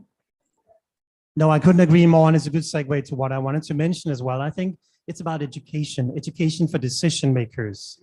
Because do you know how little most people know about food production? It's scary. You'll hear the most crazy questions and suggestions about how food is produced. And there's so much lack of knowledge, particularly with the decision makers who are sitting in the president post in the ministries or in the parliaments and making decisions. So I think it's about ensuring that they also understand how the food is produced. And often those, excursions to see a farm and so forth is nice enough, but there needs to be a deeper level.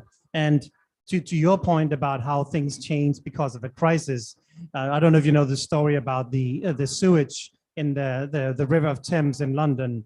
There was a problem in the early 20th century that there was sewage coming into the river, and nobody who were decision makers, the House of Commons, did anything about it until it started smelling so bad that you could smell it in the House of Commons. So when they were having meetings, they couldn't take it anymore, and they changed it, right? So sometimes the powers that be, they need to be put closer to the actual problem or the solution or whatever it is. And that just briefly on governance, I think one of the problems we're seeing is a lack of institutional knowledge, because most decisions, new legislations that are passed and so forth takes place in parliaments. In governments, Sure. in ministries, and typical ministers, they'll sit for like 4 to 5 years, and in some countries, like the one I just mentioned, a few months. So a lot of the institutional knowledge that is gained sitting in a minister post or being in government is wiped away, and Right. somebody else comes over. So we also need to ensure having the institutional knowledge about food systems approach being anchored not just in governments, but in all the institutions that sit under, so we don't lose that institutional knowledge when there's a shift of governance, because then we can start all over again. That continuity is key. Go ahead, Sarah. But just jumping in here too, that idea of waiting for the horrendous smell to hit the policymakers in their beautiful building. I mean, we really need to flip the script too. We have got to get closer to frontline people living and grappling with all the complexities being talked about here at COP. And it's part of why I've been really excited this COP to see much greater representation of Indigenous people and smallholder farmers. Still not enough in this grand space, but they are dealing with the absolute calamity of our ineptitude in dealing with these crises. And instead of waiting, which is, I think, what we've done at a global level, we've waited for the effects to start to be felt in the OECD, in the G7. That is lazy thinking. That is slow thinking. We are way too on the back foot. We need to get closer and more radically inclusive with those that are living with every one of these complexities and know them better than we do in all of our partnerships. Absolutely, and learn from them. Desmond, I want to give you the last word before we turn to a few questions on that issue that Sarah raised. I think we looking at the interlinkages and how we more or less, I'm going to talk about the way forward. I think that for us, what we are doing now, the composting aspect is really significant, that we let people divert a lot of waste, organic waste from the landfills and directly back into the soil and give them the technique of how to do that. And then the other thing is more about, I think he mentioned something and I wanted to connect it with data, making data available, because there's also a lot of so much knowledge that these farmers are having that we need to find a way to take that same knowledge to the consumer, because if the consumer has the same knowledge, they could probably avoid a lot of waste. I give an example. If you had a truckload of avocado and then you drop one orange into this truckload, all your avocado will not go anywhere. It will spoil. And the farmers are the ones who are telling us this. And the consumers don't know this. So somebody goes to, as a trader, to buy a lot and then go and then get maybe a small bag of orange and add to this and then go, and all that avocado becomes food waste. But this data could have been enhanced and made public enough for everyone to have the awareness, and then that contributes to also reducing the food waste. So I think we need to actually collaborate, but also we need to make sure that resources are available for some of these things to be able to work together. Absolutely, that awareness and education is key. So I'm so glad to see so many of you here, and I wonder if there are any questions from the audience. Yes. Hi, everyone. Sorry, I came a little bit late, but I got at the right point to hear some of the best comments. My name is Islam. I'm a nutritionist. I'm the founder of the Sustainable Nutrition Academy. We launched two campaigns. One is Too Good to Burn. The other one is Restoration Plus for Hospitality. And the aim of the campaign is to reduce food waste while getting into circular economies. One of the aspects that can be relevant to give a bit more of a call without having a stinky aspect to the director is the economical waste that they are having. There are materials that can generate food and can generate money, a lot of money. Like I collect from restaurant eggshells and shells because they're rich in calcium carbonate. Those can help cover to sort problems like osteoporosis or rickets, but we throw them away. We can give supplements from those materials. There are components like astaxanthin that are present in the salmon or shells of crabs, and those are very valuable addition to supplement. 1 kilo is like 1,000, 3,000 pounds. Those are the things that can people move a bit more. We need to optimize the food system from the production, as you were saying, but also on the waste, because everything is gold and we are throwing away gold. And one of the things that can help is like the initiatives they're running in Chile. They started to consider to make illegal throwing any organic waste into the landfill.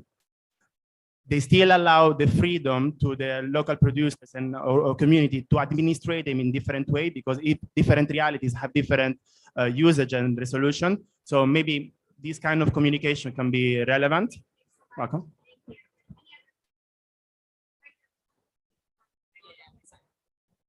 Okay. Thank you for an amazing and very important session. I would like to refer to another aspect, which is the ultra processed food. Big part of what we so-called save and give to the poor is ultra processed food harming food. And this is not by chance, it's because there is incentive to the industry, yes, to donate this food. And I think by regulation, we can solve big part of this point, which will be win-win-win. We will decline the food waste, will improve the health. Pardon me? No, it's just a remark. Can you relate to this? Whether you have some kind of regulation in the pipeline in this aspect? Thank you.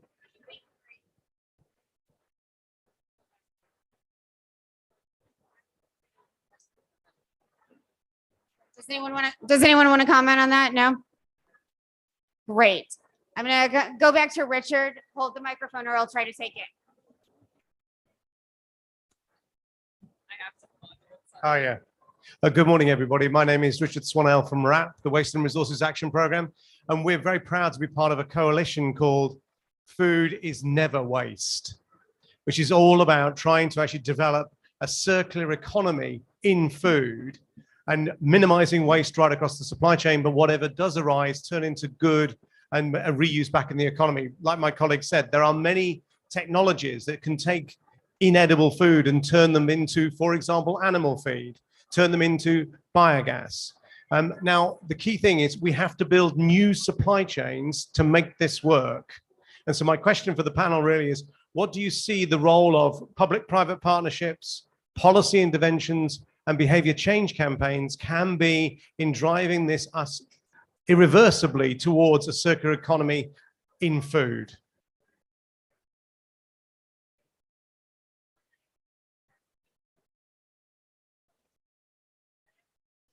Well, indeed, you're talking about the kind of necessary ingredients of this salad that's required for systems change. It resonates a lot with the thinking we've done at Rockefeller, which is our food system strategy is really predicated on 3 layers: data, science and innovation, good food policy, and good food procurement.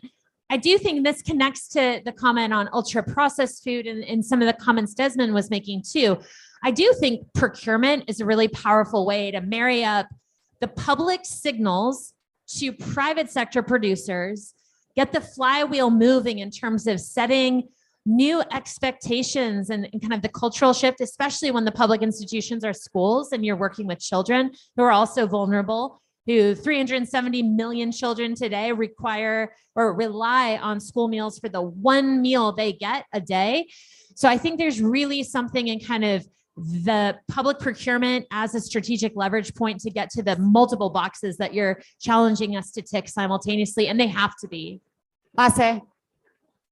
Yeah, just briefly, I very much agree. And I just want to add something to it, which is funding, multilateral funding, regional, national, sub-national funding.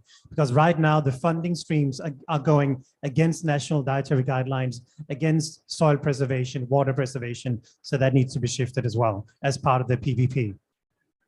Thank you so much, Donna. I mean, I think for us, a lot of the work we do is around creating the enabling environment, right? And in thinking about the enabling environment, we need to think about the regulatory frameworks that govern this. What are the incentives? So how do we create the right like fiscal incentives basically to promote this change? I think the other part about this enabling environment is how do we again connect local government leaders, and again I'm speaking very obviously from the city perspective.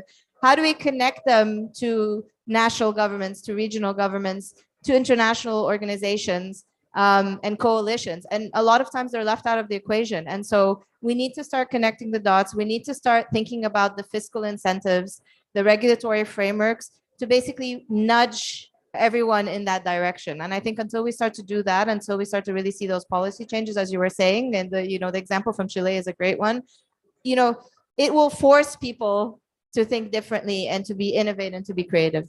Thank you so much. Desmond, do you want to comment on the policy changes that are needed? Yes.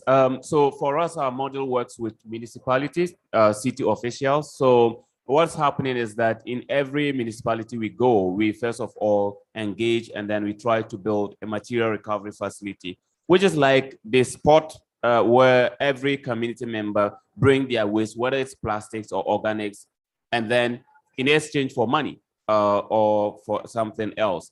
So as part of this process, you are not only changing the behavior or the attitude of the community members who are now seeing that waste can actually, this is what they mean by waste being a resource, but you are also changing the officials that are working for government, their mindset in how system change mean, how they can actually have a system change. And then you are building their capacity along the way as well, because some of them have been working on this, but either because they do not have the necessary resources to actually work because they are public sector, or it's been a long time that some of them even had refresher training. So now this becomes a gap breaker, that you are able to have a physical infrastructure where waste is stationed, but also the convenience gives them the capacity that they might lack. Thank you so much, Desmond. Big round of applause to all of the panelists. Thanks for their comments. Stay where you are, audience. Don't get up. I'm going to let our panelists go and invite Erlene, Bobby, Raphael, and Paul up to the stage. Thank you all again. Big round of applause.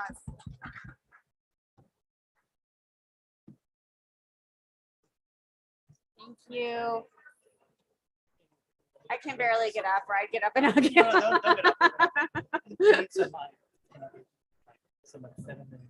No, I think I have some. I'm good. Thank you.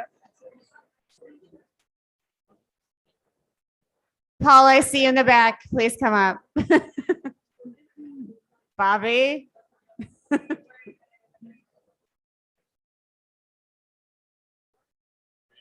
Wherever you want. Thank you. Perfect.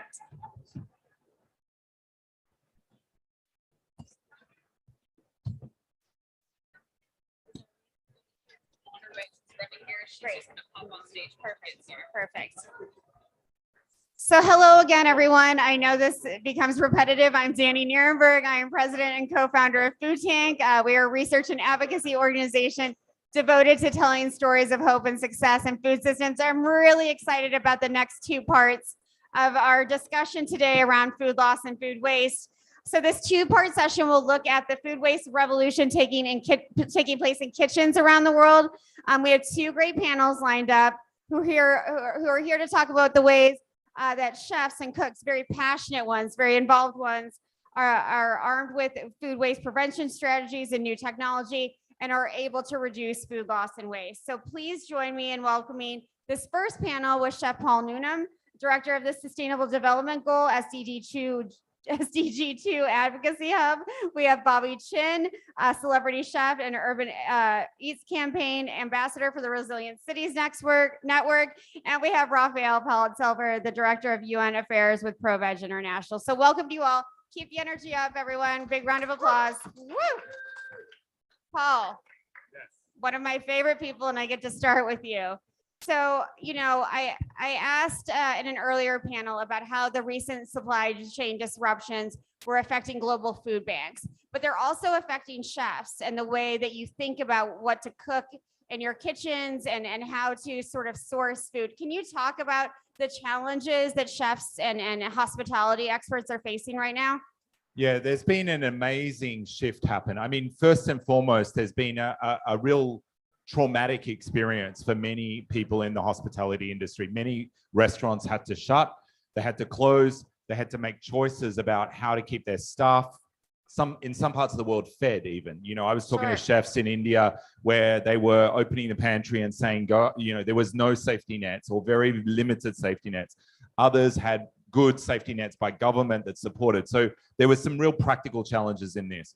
One of the things, though, that we've seen is a real change in thinking about techniques, thinking about ingredients. So as ingredients went up in cost, ingredients became more valuable. So you had to think more creatively about how you use the whole vegetable, how you use all of the elements, the byproducts, everything. Most chefs have done this for many years because any bit of food is money and it's profit. And so if you waste it, then you're actually throwing money out. You're throwing your profit out. So this is, you know, something that has happened. But as food became cheaper, people became more relaxed. And so sometimes in the bigger scale spaces, that would happen. So there's been this kind of return back to some of those techniques, Absolutely. things like preservation, fermentation, all of these elements to store goods, but also a shift in what we utilize. So in some parts of the world, we've seen people go and rediscover localized biodiverse crops and be able to utilize them in their wholeness, or utilize the whole of the ingredients. So you've seen all of that. There's also been obviously continued technological advances, so huge Absolutely. jumps forward on the technology front with all the digitization that went on during this time. And so you're seeing then adoption rates really increase in spaces, because people also, if they were shut, they also had some time to kind of reflect, revisit, Sure. embed, work on staff training, work on development in the bigger sort of scale spaces, and then think about that. There was also this pivot to like, how do we operate in a different way, different safety challenges, which also made thinking about waste happen. Absolutely. Absolutely. Thank you so much. Erlene Cruz has joined us, the founder and director of Kitchen Connection. And if Erlene, I can turn to you now. You know, Paul talked a lot about education and awareness building and training. And I'm wondering what education efforts you're seeing in reducing food waste and the importance of catching kids before they become Paul, which would be great if every kid became Paul. But how do you train kids to learn these about these issues early on? Absolutely. Can you hear me? Hi, everyone. I just want to say thank you for this opportunity. Believe it or not, this is my first panel of the COP. Yay. And I'm very happy to be here. Thank you so much for welcoming me. And thank you to Bernie and to Kenzie and the whole Food Tank team. So thank you, first of all, for the opportunity. I have a little bit of a personal anecdote that I'd like to share. A couple of months ago, I bought myself a composting machine for my birthday. It was like my birthday gift to myself. And it was because Instagram got me. They were promoting me and promoting the product. It's called Alomi. And yeah, I think Instagram might know me better than some family members, and that's a little scary. But I saw it. I thought it was a great product. I thought it was innovative, and I thought I needed it in my kitchen, because in this fields that we're all in, I do feel like, you know, sometimes there's a little bit of hypocrisy if I'm not trying my best to actually do what I need to do. And so that was an effort to like align my personal and professional values. And it came in and it works magically, like in 2 hours. I'm not promoting Lomi. I don't even know who owns it, honestly.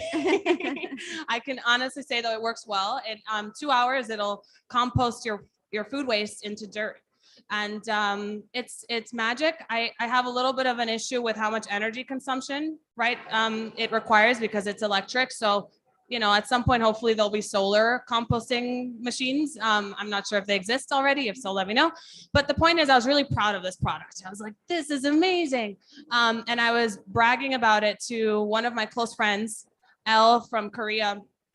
And she's the biggest foodie I know. Like, you know, if you want a recommendation for a restaurant, or you want to know about something new that's happening in the food industry, to me, she's the person I go to. So sharing this with her, I thought she would be so excited about it. But she seemed unfazed. She was like, yeah, in Korea, like, this is like, everybody has one in their home. The reason why is really interesting. She mentioned that in many urban areas in Korea, they require you to weigh your waste before composting it in these like more industrial residential places. And that was news to me. So she was like, yeah, people are really creative about ways to get rid of their compost so that they don't have to actually pay for it, or get rid of their waste so they don't have to pay for it. And I was really fascinated by that. We worked on a cookbook, which I'll talk about very briefly in a minute. And we consulted with Rosa Roll, who's one of the team leads at the Food and Agriculture Food Waste Division. And I was telling her about, you know, my Lomi and this conversation I had with my friend in Korea. And she was like, yeah, the reason why more countries don't do this is because in more heterogeneous cultures and societies, it can actually backfire, where people are upset that they're being charged for their waste, and then they'll discard it in places that are less desirable. And I thought that was really interesting. So she said, you know, a better alternative is actually education. So a lot of governments are exploring education as a way to actually encourage people to get rid of their waste in more sustainable ways. And that leads me to, yes, you know, the things we're doing. Our hope is that through education at Kitchen Connection, we can actually incentivize people to, you know, eat better, act better for human and planetary health as it relates to the food system. And so I'm very proud. Thank you, Lindsay, for shoving the cookbook my way, because I'm not a good promoter of the work. I forget to even bring the book that we're about to launch in 30 minutes. So I'm sorry that I have to leave early, but in about 30 minutes, we'll be launching this book here with in the presence of many of you at the COP. And it does have a chapter on food waste. I'm honored that Danny actually has a recipe in the book. It is not just because she's here, but emblematic of so many of the themes that we wanted to cover across the food system, from biodiversity to climate change to food waste itself. So she's in the food waste chapter, along with you know, Massimo Bottura and farmers and indigenous peoples. Her recipe is this make do ratatouille. And it uses, yes, thank you. It uses make do ratatouille, yeah. It uses imperfect produce to actually craft this very perfect looking dish. And I think that's the key, to make sure that we're talking to people that know how to make things perfect. You know, Paul works really closely with chefs. Bobby's a chef, you know, they're the experts as it relates to actually making things taste good. So we have to turn to them for knowledge and guidance. This book has carbon calculations on all of the recipes and nutrition calculations as well. But I won't talk too much about the cookbook because I have to save my energy and talking points about the cookbook for the actual launch. This was about food waste, and I hope that, you know, this gives you a glimpse into what we're trying to do.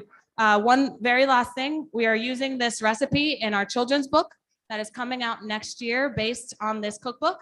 So at the cookbook launch, we'll be giving a preview of our children's book, which has already been designed and includes this recipe, because again, it is very much emblematic of not just the food waste theme, but all of the themes that encompass the cookbook. So thank you so much for listening, for having me. And I'm sorry I have to run. No. I hope this is being live streamed so I can watch it. Absolutely. Yeah. Congratulations, Arlene. Thank you so much. Thank you. Thank you for having me. Thank you. Thank you so much. So Bobby, I get to turn to you now. And again, you're one of my favorite chefs in the world. And we heard a lot about on the last panel about you know, the role of, you know, eating better, doing better, policy changes. You work with the Resilient Cities Network as part of their Urban Eats campaign. Can you describe what that is and why it's important to you as a chef? Well, I think that I had the privilege of going to Vietnam when it was moving from a central economy to a free market economy, and I didn't see any garbage anywhere. And I learned through osmosis. And I picked up a mentor by the name of Michael de Gregorio, who now is running the Asia Foundation, who's writing on climate change.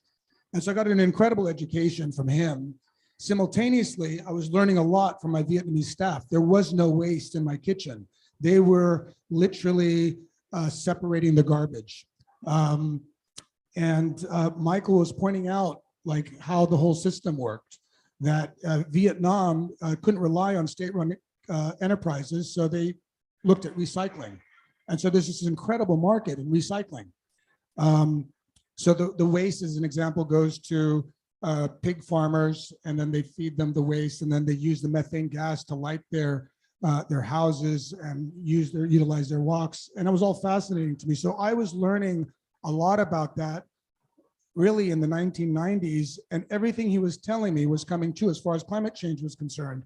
And I met Lauren years later, and you know, as you start doing television, people start asking you for things, you know, as they do. Yeah, I wasn't really commercially motivated. I was more interested in the work that I was doing, and so I wanted to lend myself and my voice to this crisis that we're living in. Sure. And so we've got 150 million people globally in cities that are facing food security issues, and we're throwing away 2.8 billion tons.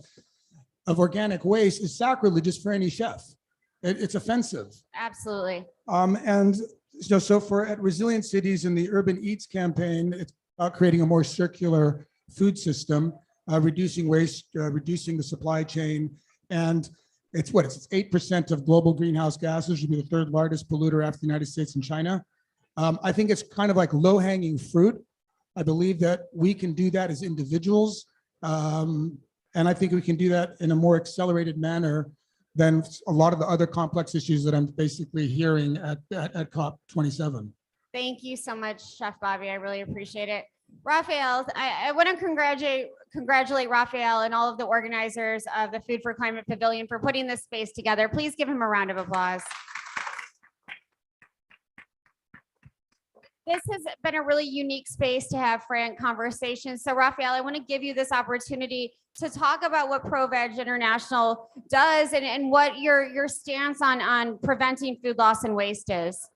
Thank you, Danny, and it's great to be here with you on the panel. First, as a French person on this panel, I would like to thank also Erline for showing a nice picture of Ratatouille. And it's really like, after eating sandwiches between meetings, etc., for 10 days, we're all really looking forward, I think, to be able to have like fresh, cooked, non-processed like food, like something that, we really miss, of course, at COP, but, it's COP. So yeah, ProVeg International, it's a food awareness organization, global food awareness organization based in Berlin. And we promote a shift towards more plant-rich, sustainable and healthy diets. We know that, the northern countries especially are extremely dependent on animal source proteins. And when we talk about food loss and waste, we also have to talk, of course, of all the food, the animal feeds that we're using to convert into meat eventually and animal products, which is very inefficient, of course, like both from like a calorie and a protein perspective. So we're trying really to promote like more plant-rich, healthy diets. We have like programs that were also awarded by the Momentum for Change Award in Katowice, where we go to schools, we connect kids with food again, we teach them, we show them how to cook carrots, other things like, and the interesting thing is that they're very excited about that actually also. It works very well. We have the Score Plates program in the UK. We have the Aktion Pflanzenpower in Germany and other programs. And I think it's extremely important because, education, personal experience, like with food is like really very, very important. And I think, like when I see also the amount of food waste that we have on plates, when I go to the cafeteria here, like, and it would be nice also to have like the same way that we had in Glasgow, for example, the greenhouse gas and like the different impact of each plate, to maybe also, make sure that if you, trash half of your plate, if you just like, put half of your plate to the trash, you pay double or you do something, but it's absolutely, I think, unacceptable to see how we handle food waste in general, especially for us here at COP, because I think we are very privileged and we should also like try to be as exemplary as we can at COP, even though it's sometimes difficult and there might be this and that, but we should try to do better in general, I think. I agree wholeheartedly. And I think that kind of leads me to my next question, because for all three of you, storytelling is an important part of what you do. And this idea of valuing food, understanding its true cost, which we talked about in the last panel, I think is a very important one. So Paul, you're one of the best storytellers I know in terms of how you communicate these issues to different audiences. How can we flip sort of the switch on food loss and food waste and make people understand that, what Raphael was describing, like, hey, if you're going to throw away half your plate, that's a moral conundrum for you personally, but it could also be an economic issue if you're asked to pay more. Yeah, no, and I think there's definitely a real need for us to be able to get that information. And I think information is key here. And so it's about how do you present that information to people? Because when they see it, people go, oh, I don't want to do that. But it's become too easy for us just to dispose of food. And so we kind of go, yep, don't, just push it off to the side. So I think there's a couple of things here. There's enablers. So I think technology is an enabler. So that can happen at the kitchen end, right through to the plate, and through the consumer end. So there's groups like I see David here from Winnow. There's like many different companies and technological solutions which are using AI. They're increasingly becoming very sophisticated in helping almost take and make that simple and easy. But then I think there's also this kind of need for that customer engagement. And I think part of that is how do we translate data into measurable, behavioral impacts? And I think that's really, really hard. The other thing I just would like to say is I think food waste is actually a lack of imagination, because if you actually start to talk about this and you go, you know what could we do if we had to use all of this? All of a sudden people start to go, well, what can we do here? And I've seen, been with chefs from different parts of the world. And I think culturally there's a lot to learn from one another, because every food tradition in the world has different cultural elements which utilize different things. But one really simple example, I saw two chefs, one from Peru, one from India. They were kind of preparing a dish together, working in the kitchen, looking at each other, and it always gets a bit competitive. They're always sitting there going, what are you doing? What are you doing? One of them was pulling up, he was from Peru, he was pulling the banana apart. He was pulling apart every element of the banana, including the skin. He was breaking down the skin, the potassium down. He was then stripping it, tidying it, drying it, seasoning it, using it in this dessert, using the pulp in the dessert, the whole banana. People are looking, going, what are you doing? Same time, he's looking over at this chef from India who was using the onions and everything, and they were pulling the onion skin off and even the wrapper. And they're like, what are you doing with that?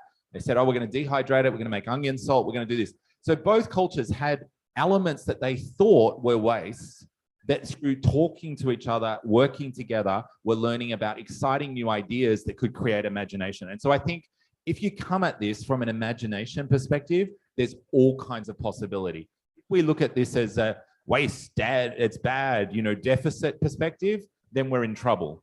Absolutely. And I think we need to keep our storytelling on both sides. Absolutely. Thank you so much, Bobby. I'd like you to go next. On This creativity that's needed in kitchens. Well, I think that we got to reimagine food. I think we got to look at food a little differently. So, for example, in Asia, they don't really drink much dairy, right? And so where do they get their calcium from? They got it from eating the shells of shrimp, right? So it's like, if you can teach people, like, you should actually be eating that because it's calcium, it's not waste. You talked about eggshells. We put that in the stock, so we have a calcium-enriched stock. We don't throw those away. It's education. The thing with Vietnam, because I watched the country change with my very eyes. It's like they went from coochie to Gucci in no time flat, right? And there was zero waste. All of a sudden, there's all this waste, right? And we have to rethink of how we do things. Like, if you look at any of these dishes, if you look at preserving fruits and jams, or fermentation, or pickling, these are all ways, smoking, these are all ways of preserving. And that's a lot of techniques that I'm going to learn, I'm going to take globally from where I'm traveled from and share them with whoever I'm with, because that's knowledge. And that's what we do as chefs. I don't think we're stealing other ideas or watching. I think we're like, I want to learn from, because I don't know that. Yeah. It's so exciting for chefs to learn from one another. Raphael, I wonder what your thoughts on are. You're obviously not a chef. You're a policy wonk and an agricultural nerd like me. How can we spread the messages of what's been going on in this pavilion beyond COP and really prepare for the next COP? This creativity, this imagination that we have around food, and really turning what we have been, really negative things into positive ones. So I think, we really need to engage with policymakers, but also engage with, in general, everything that is related to education and the future generations. We really try to bring future generation at the heart of this pavilion. And maybe to share a personal also story, for me, there was no real incentives when I was eating in my school to just not waste food. The reason I was always very aware of food waste was that, in my family, my father had experienced in World War II, and he was for 6 months in the French resistance, looking at, not getting shot and then finding food. Those were the two things that you had to, to focus on. Seems very relevant now too. So it was something, for him, it was absolutely unacceptable to trash, half of your plate. And I was not allowed to leave table without eating my food or packing it for the next day in the fridge. And this is something, I feel that, also we've been very privileged in our generations, most of us, not all of us, of course, but many people at COP that are attending from the global north, And we lost this, kind of connection with like food in general. We see it as a commodity that we have that is like everywhere, many of us. And this is something that we really have to work on. And I think that there's like really a lot to do with education. This is why I'm very happy that ProVeg is also doing all these programs with kids, cooking, and like also teaching the value of food, reconnecting people with food. Absolutely. Paul, that reconnection is what you do. I mean, you're constantly reconnecting people. So in these final 2 minutes that we have left, what advice do you have for others to reconnect them to their food system? So many of us have just become so dislocated from where our food actually comes and who actually produces it and who serves it to us, who cooks it, who disposes of it, all of those things.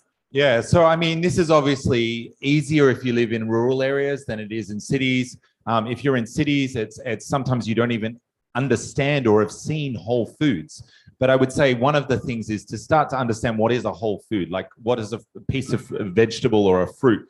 Just by seeing that, you kind of get a perspective for how it maybe is grown, what went into that, the kind of form that it takes. You can see what maybe it looks like on your plate normally versus, like a carrot is just a simple example. So I think seeing what whole foods are around is really critical. I think then also if there is ways, and most cities now are starting to see farmers markets coming, go and talk to the people that grew the food, ask them about it. Say what's happening in the field at the moment. Was it a good year? Was it a bad year? Why does it look like that? Is that still good? And thinking about that, stop worrying about appearance, start talking about where it came from, what was the story. And I think when we do that, we're going to see radical shifts in our perception of what is quality.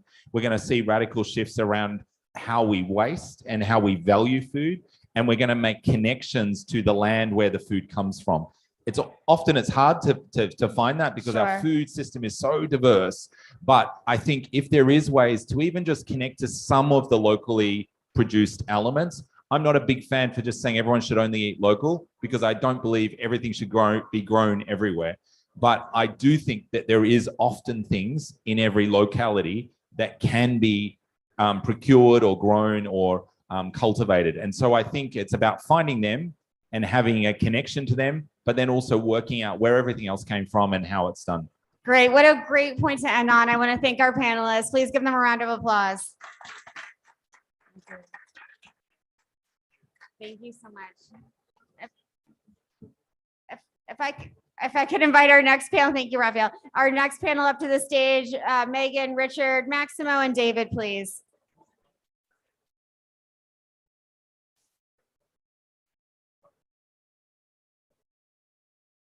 I'm afraid if I get up, I'll never get this down. Hey, how are you?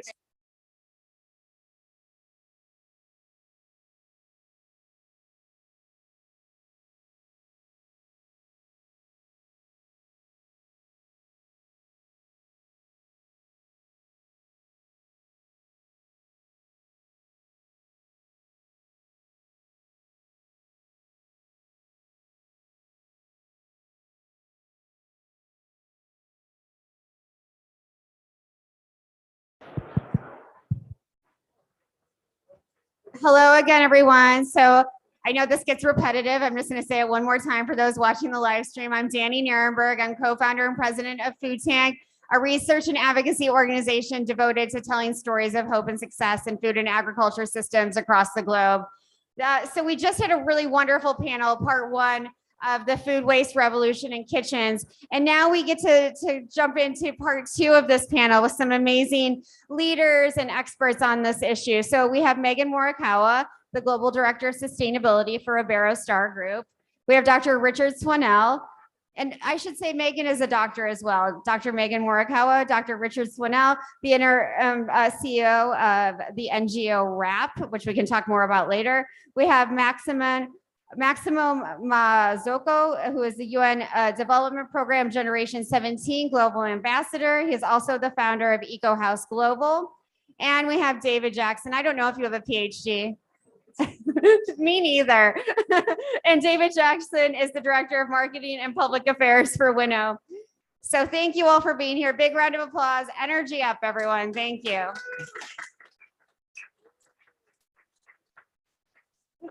So Richard, we talked earlier about it's fundamentally stupid that we throw food away. It's a waste of money, as Paul pointed out before. Chefs just don't do it because it's their bread and butter, literally. And so I'm wondering about RAP's Champions Network and how you're helping kitchens manage food waste and learn how to, save money. Chefs already know how to do this in so many ways, but, helping them do it better.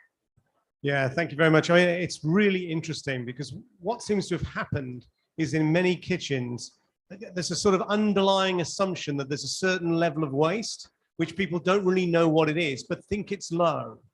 And interestingly, one of the simple things when we first come in working with restaurants, we say, just for 1 week, get a clear plastic bag and put all of the food waste from the kitchen in the clear bag, just to see how much there is. And it's amazing. Every time people think, crikey, there's a lot more than we were expecting.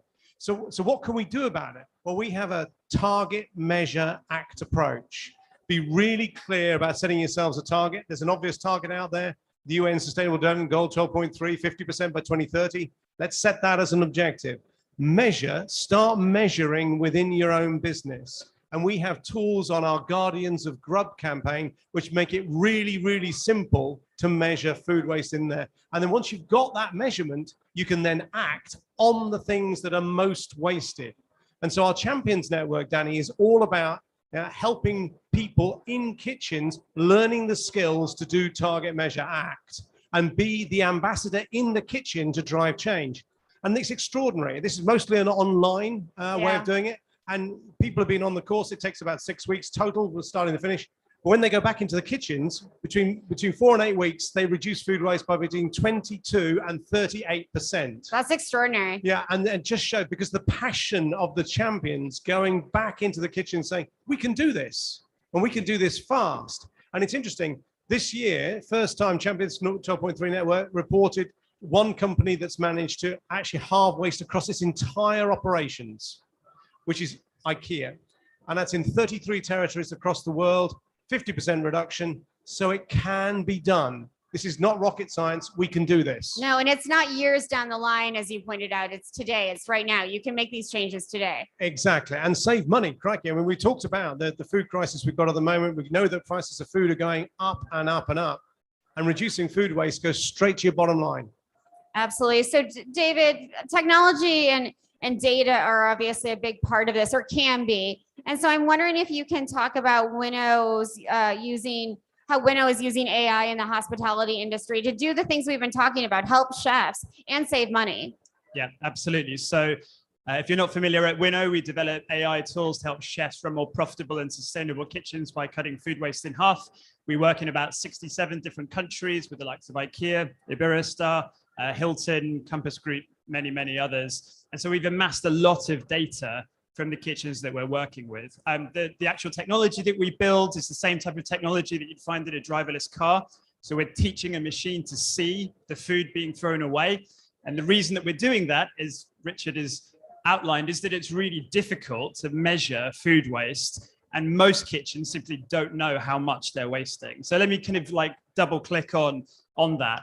Our data shows in over 1,000 kitchens that somewhere between 5 and 15% of the food that a kitchen buys ends up being wasted, right? Wow. And that sounds like a really kind of like big indictment on the culinary teams. And one of the things that Paul said in the last panel really struck with me.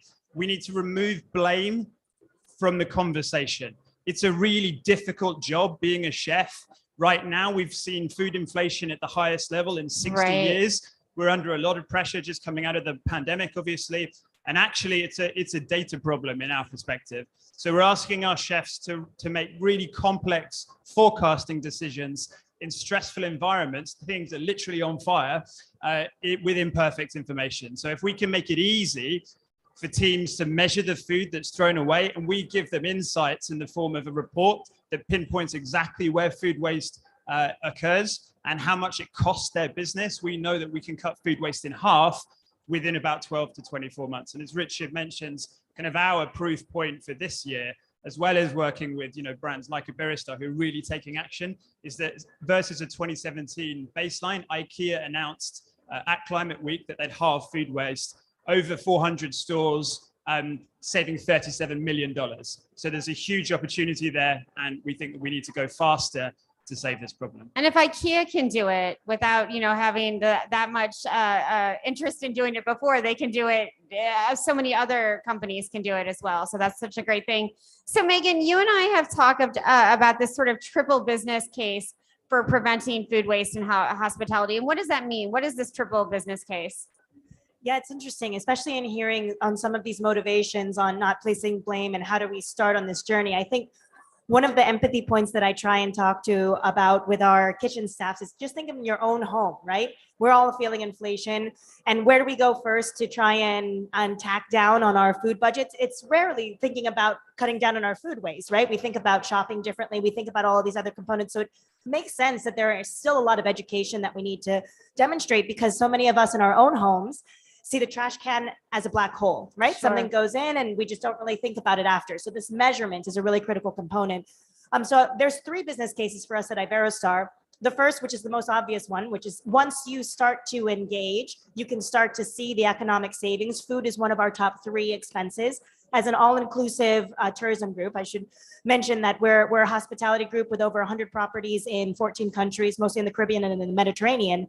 And so it's one of our top expenses. So there's a high incentive to make sure that we're using that resource efficiently. But we also, as part of our Wave of Change movement and commitment to sustainability, have a commitment to send no waste to landfill across all of our operations by 2025. Turns out our largest waste generated, particularly when we can get segregation correct, is organic waste. Sure. So there's an incentive to ensure that we can really think about paring down how much organic waste we're producing before thinking about some of these industry scale solutions in our destinations.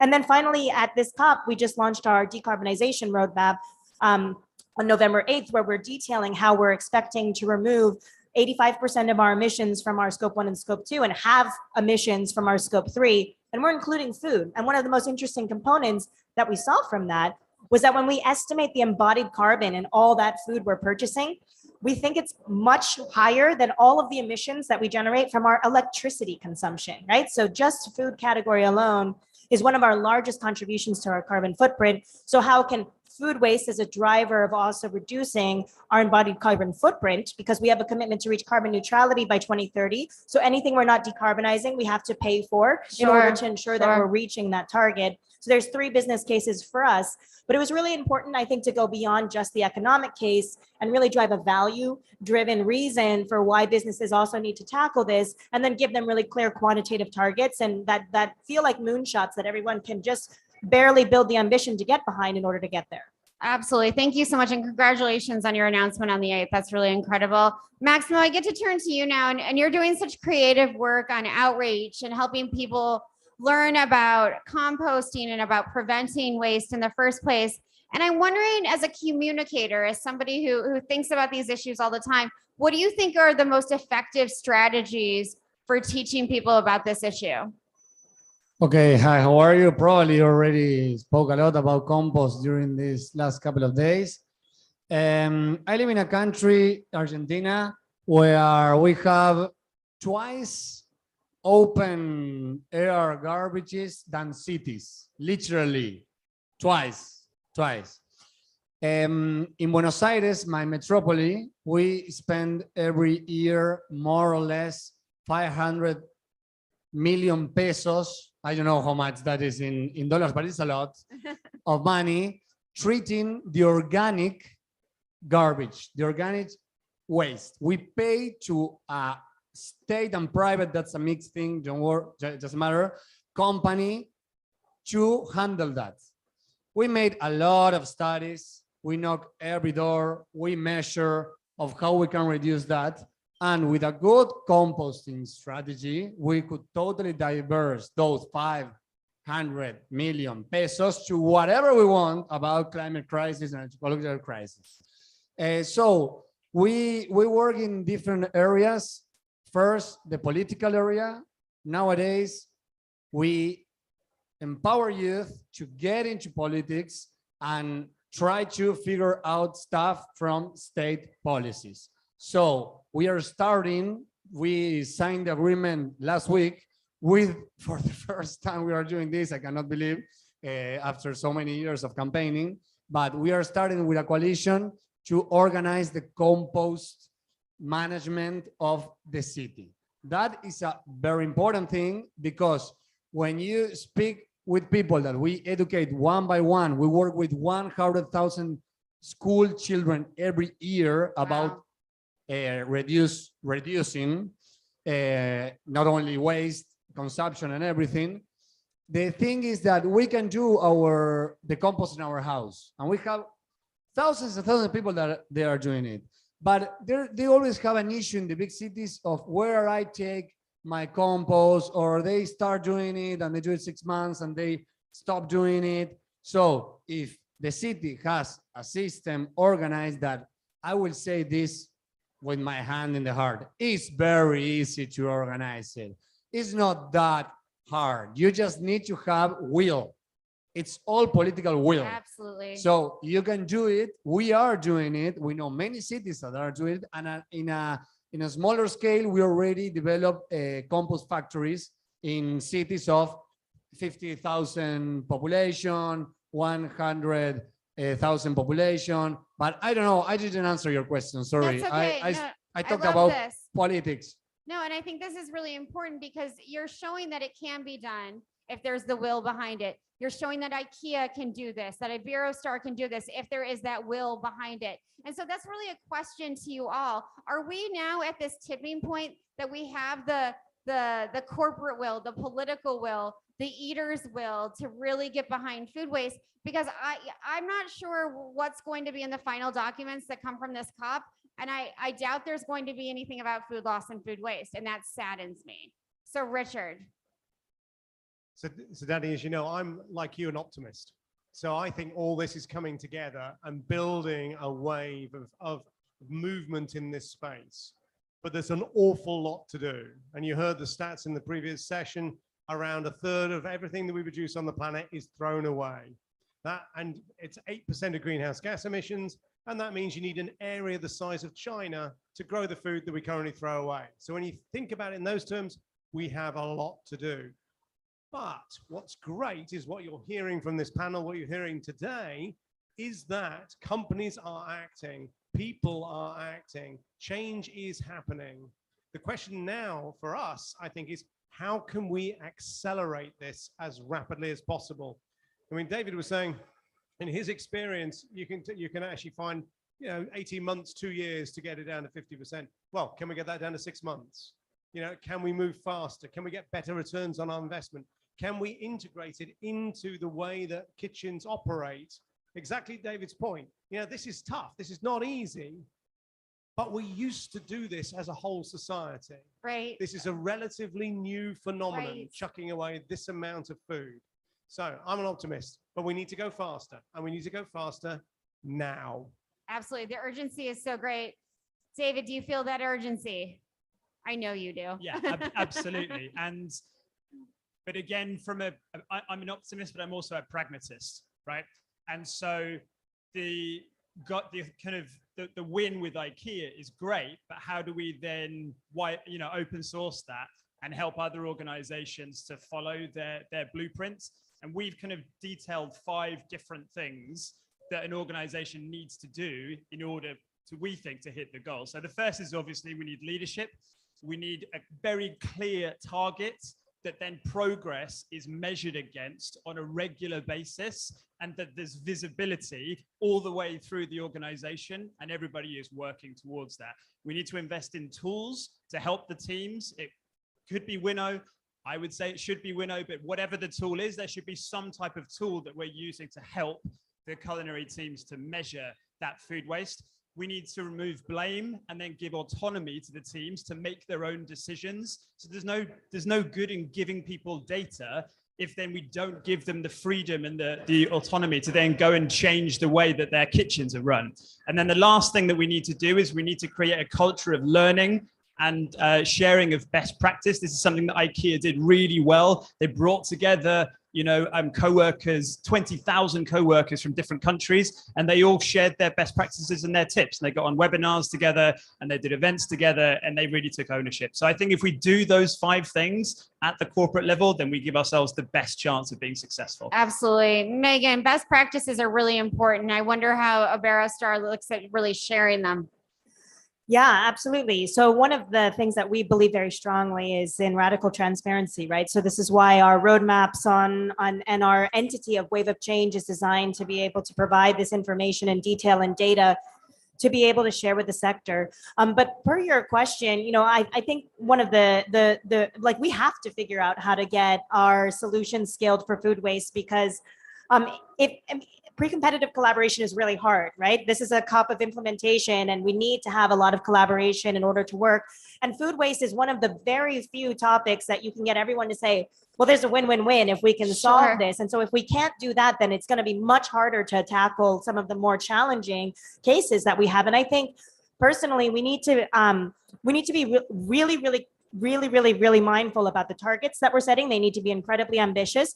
But I also think that we need to be encouraging folks to do whatever they can to take their first steps, right? So we have an objective to send no waste to landfill by 2025.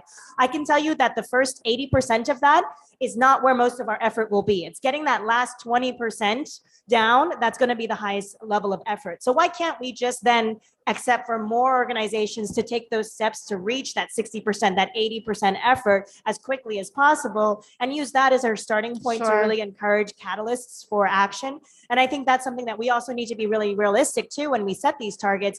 How do we do so in a way that doesn't get us wrapped up in that final 20% where 80% of the effort usually is, right? And how do we really just use those to be able to share those best practices, break through these bottlenecks at scale, and work for scaling action as quickly as possible? Thank you so much. So Maximo, in the 1 minute that we have left, what is your call to action for everyone here at this COP and the negotiators who are making decisions right now? I will talk about food waste because I'm doing this since 15 years ago. I saw how the movement grew. I saw how we gained space in the agenda. I see the differences. I am optimistic. I am optimistic because I'm seeing that more and more people is getting involved. I would add just a little thing for what my colleagues here said. Everyone should do what they can do.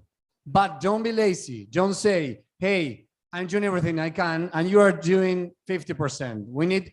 This is the everyone's agenda. This is not the climate change, it's the everything change. So if you're a politician, see what you can do to do a compost factory. If you are a company, start a little compost factory in your kitchen of the company. We did that in 100 companies and it's a lot of reduction and you have tierra. Okay, from the compost, organic, you have a product, no? And you can use it and you can reduce your something and also your money. And you can also, this is very important, win money. There's a lot of projects that are winning money because of they are doing compost. So we are wasting money. That's it. We just need to change the paradigm. And if you are a person that is walking around and don't know what to do compost in your house, educate yourself, talk with your family, and do that small effort because no one is going to come and do it for you.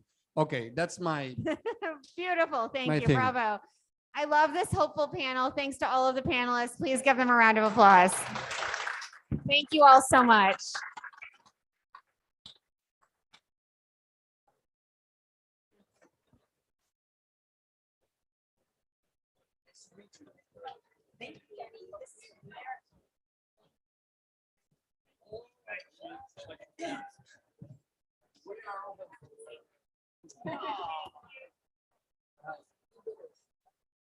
We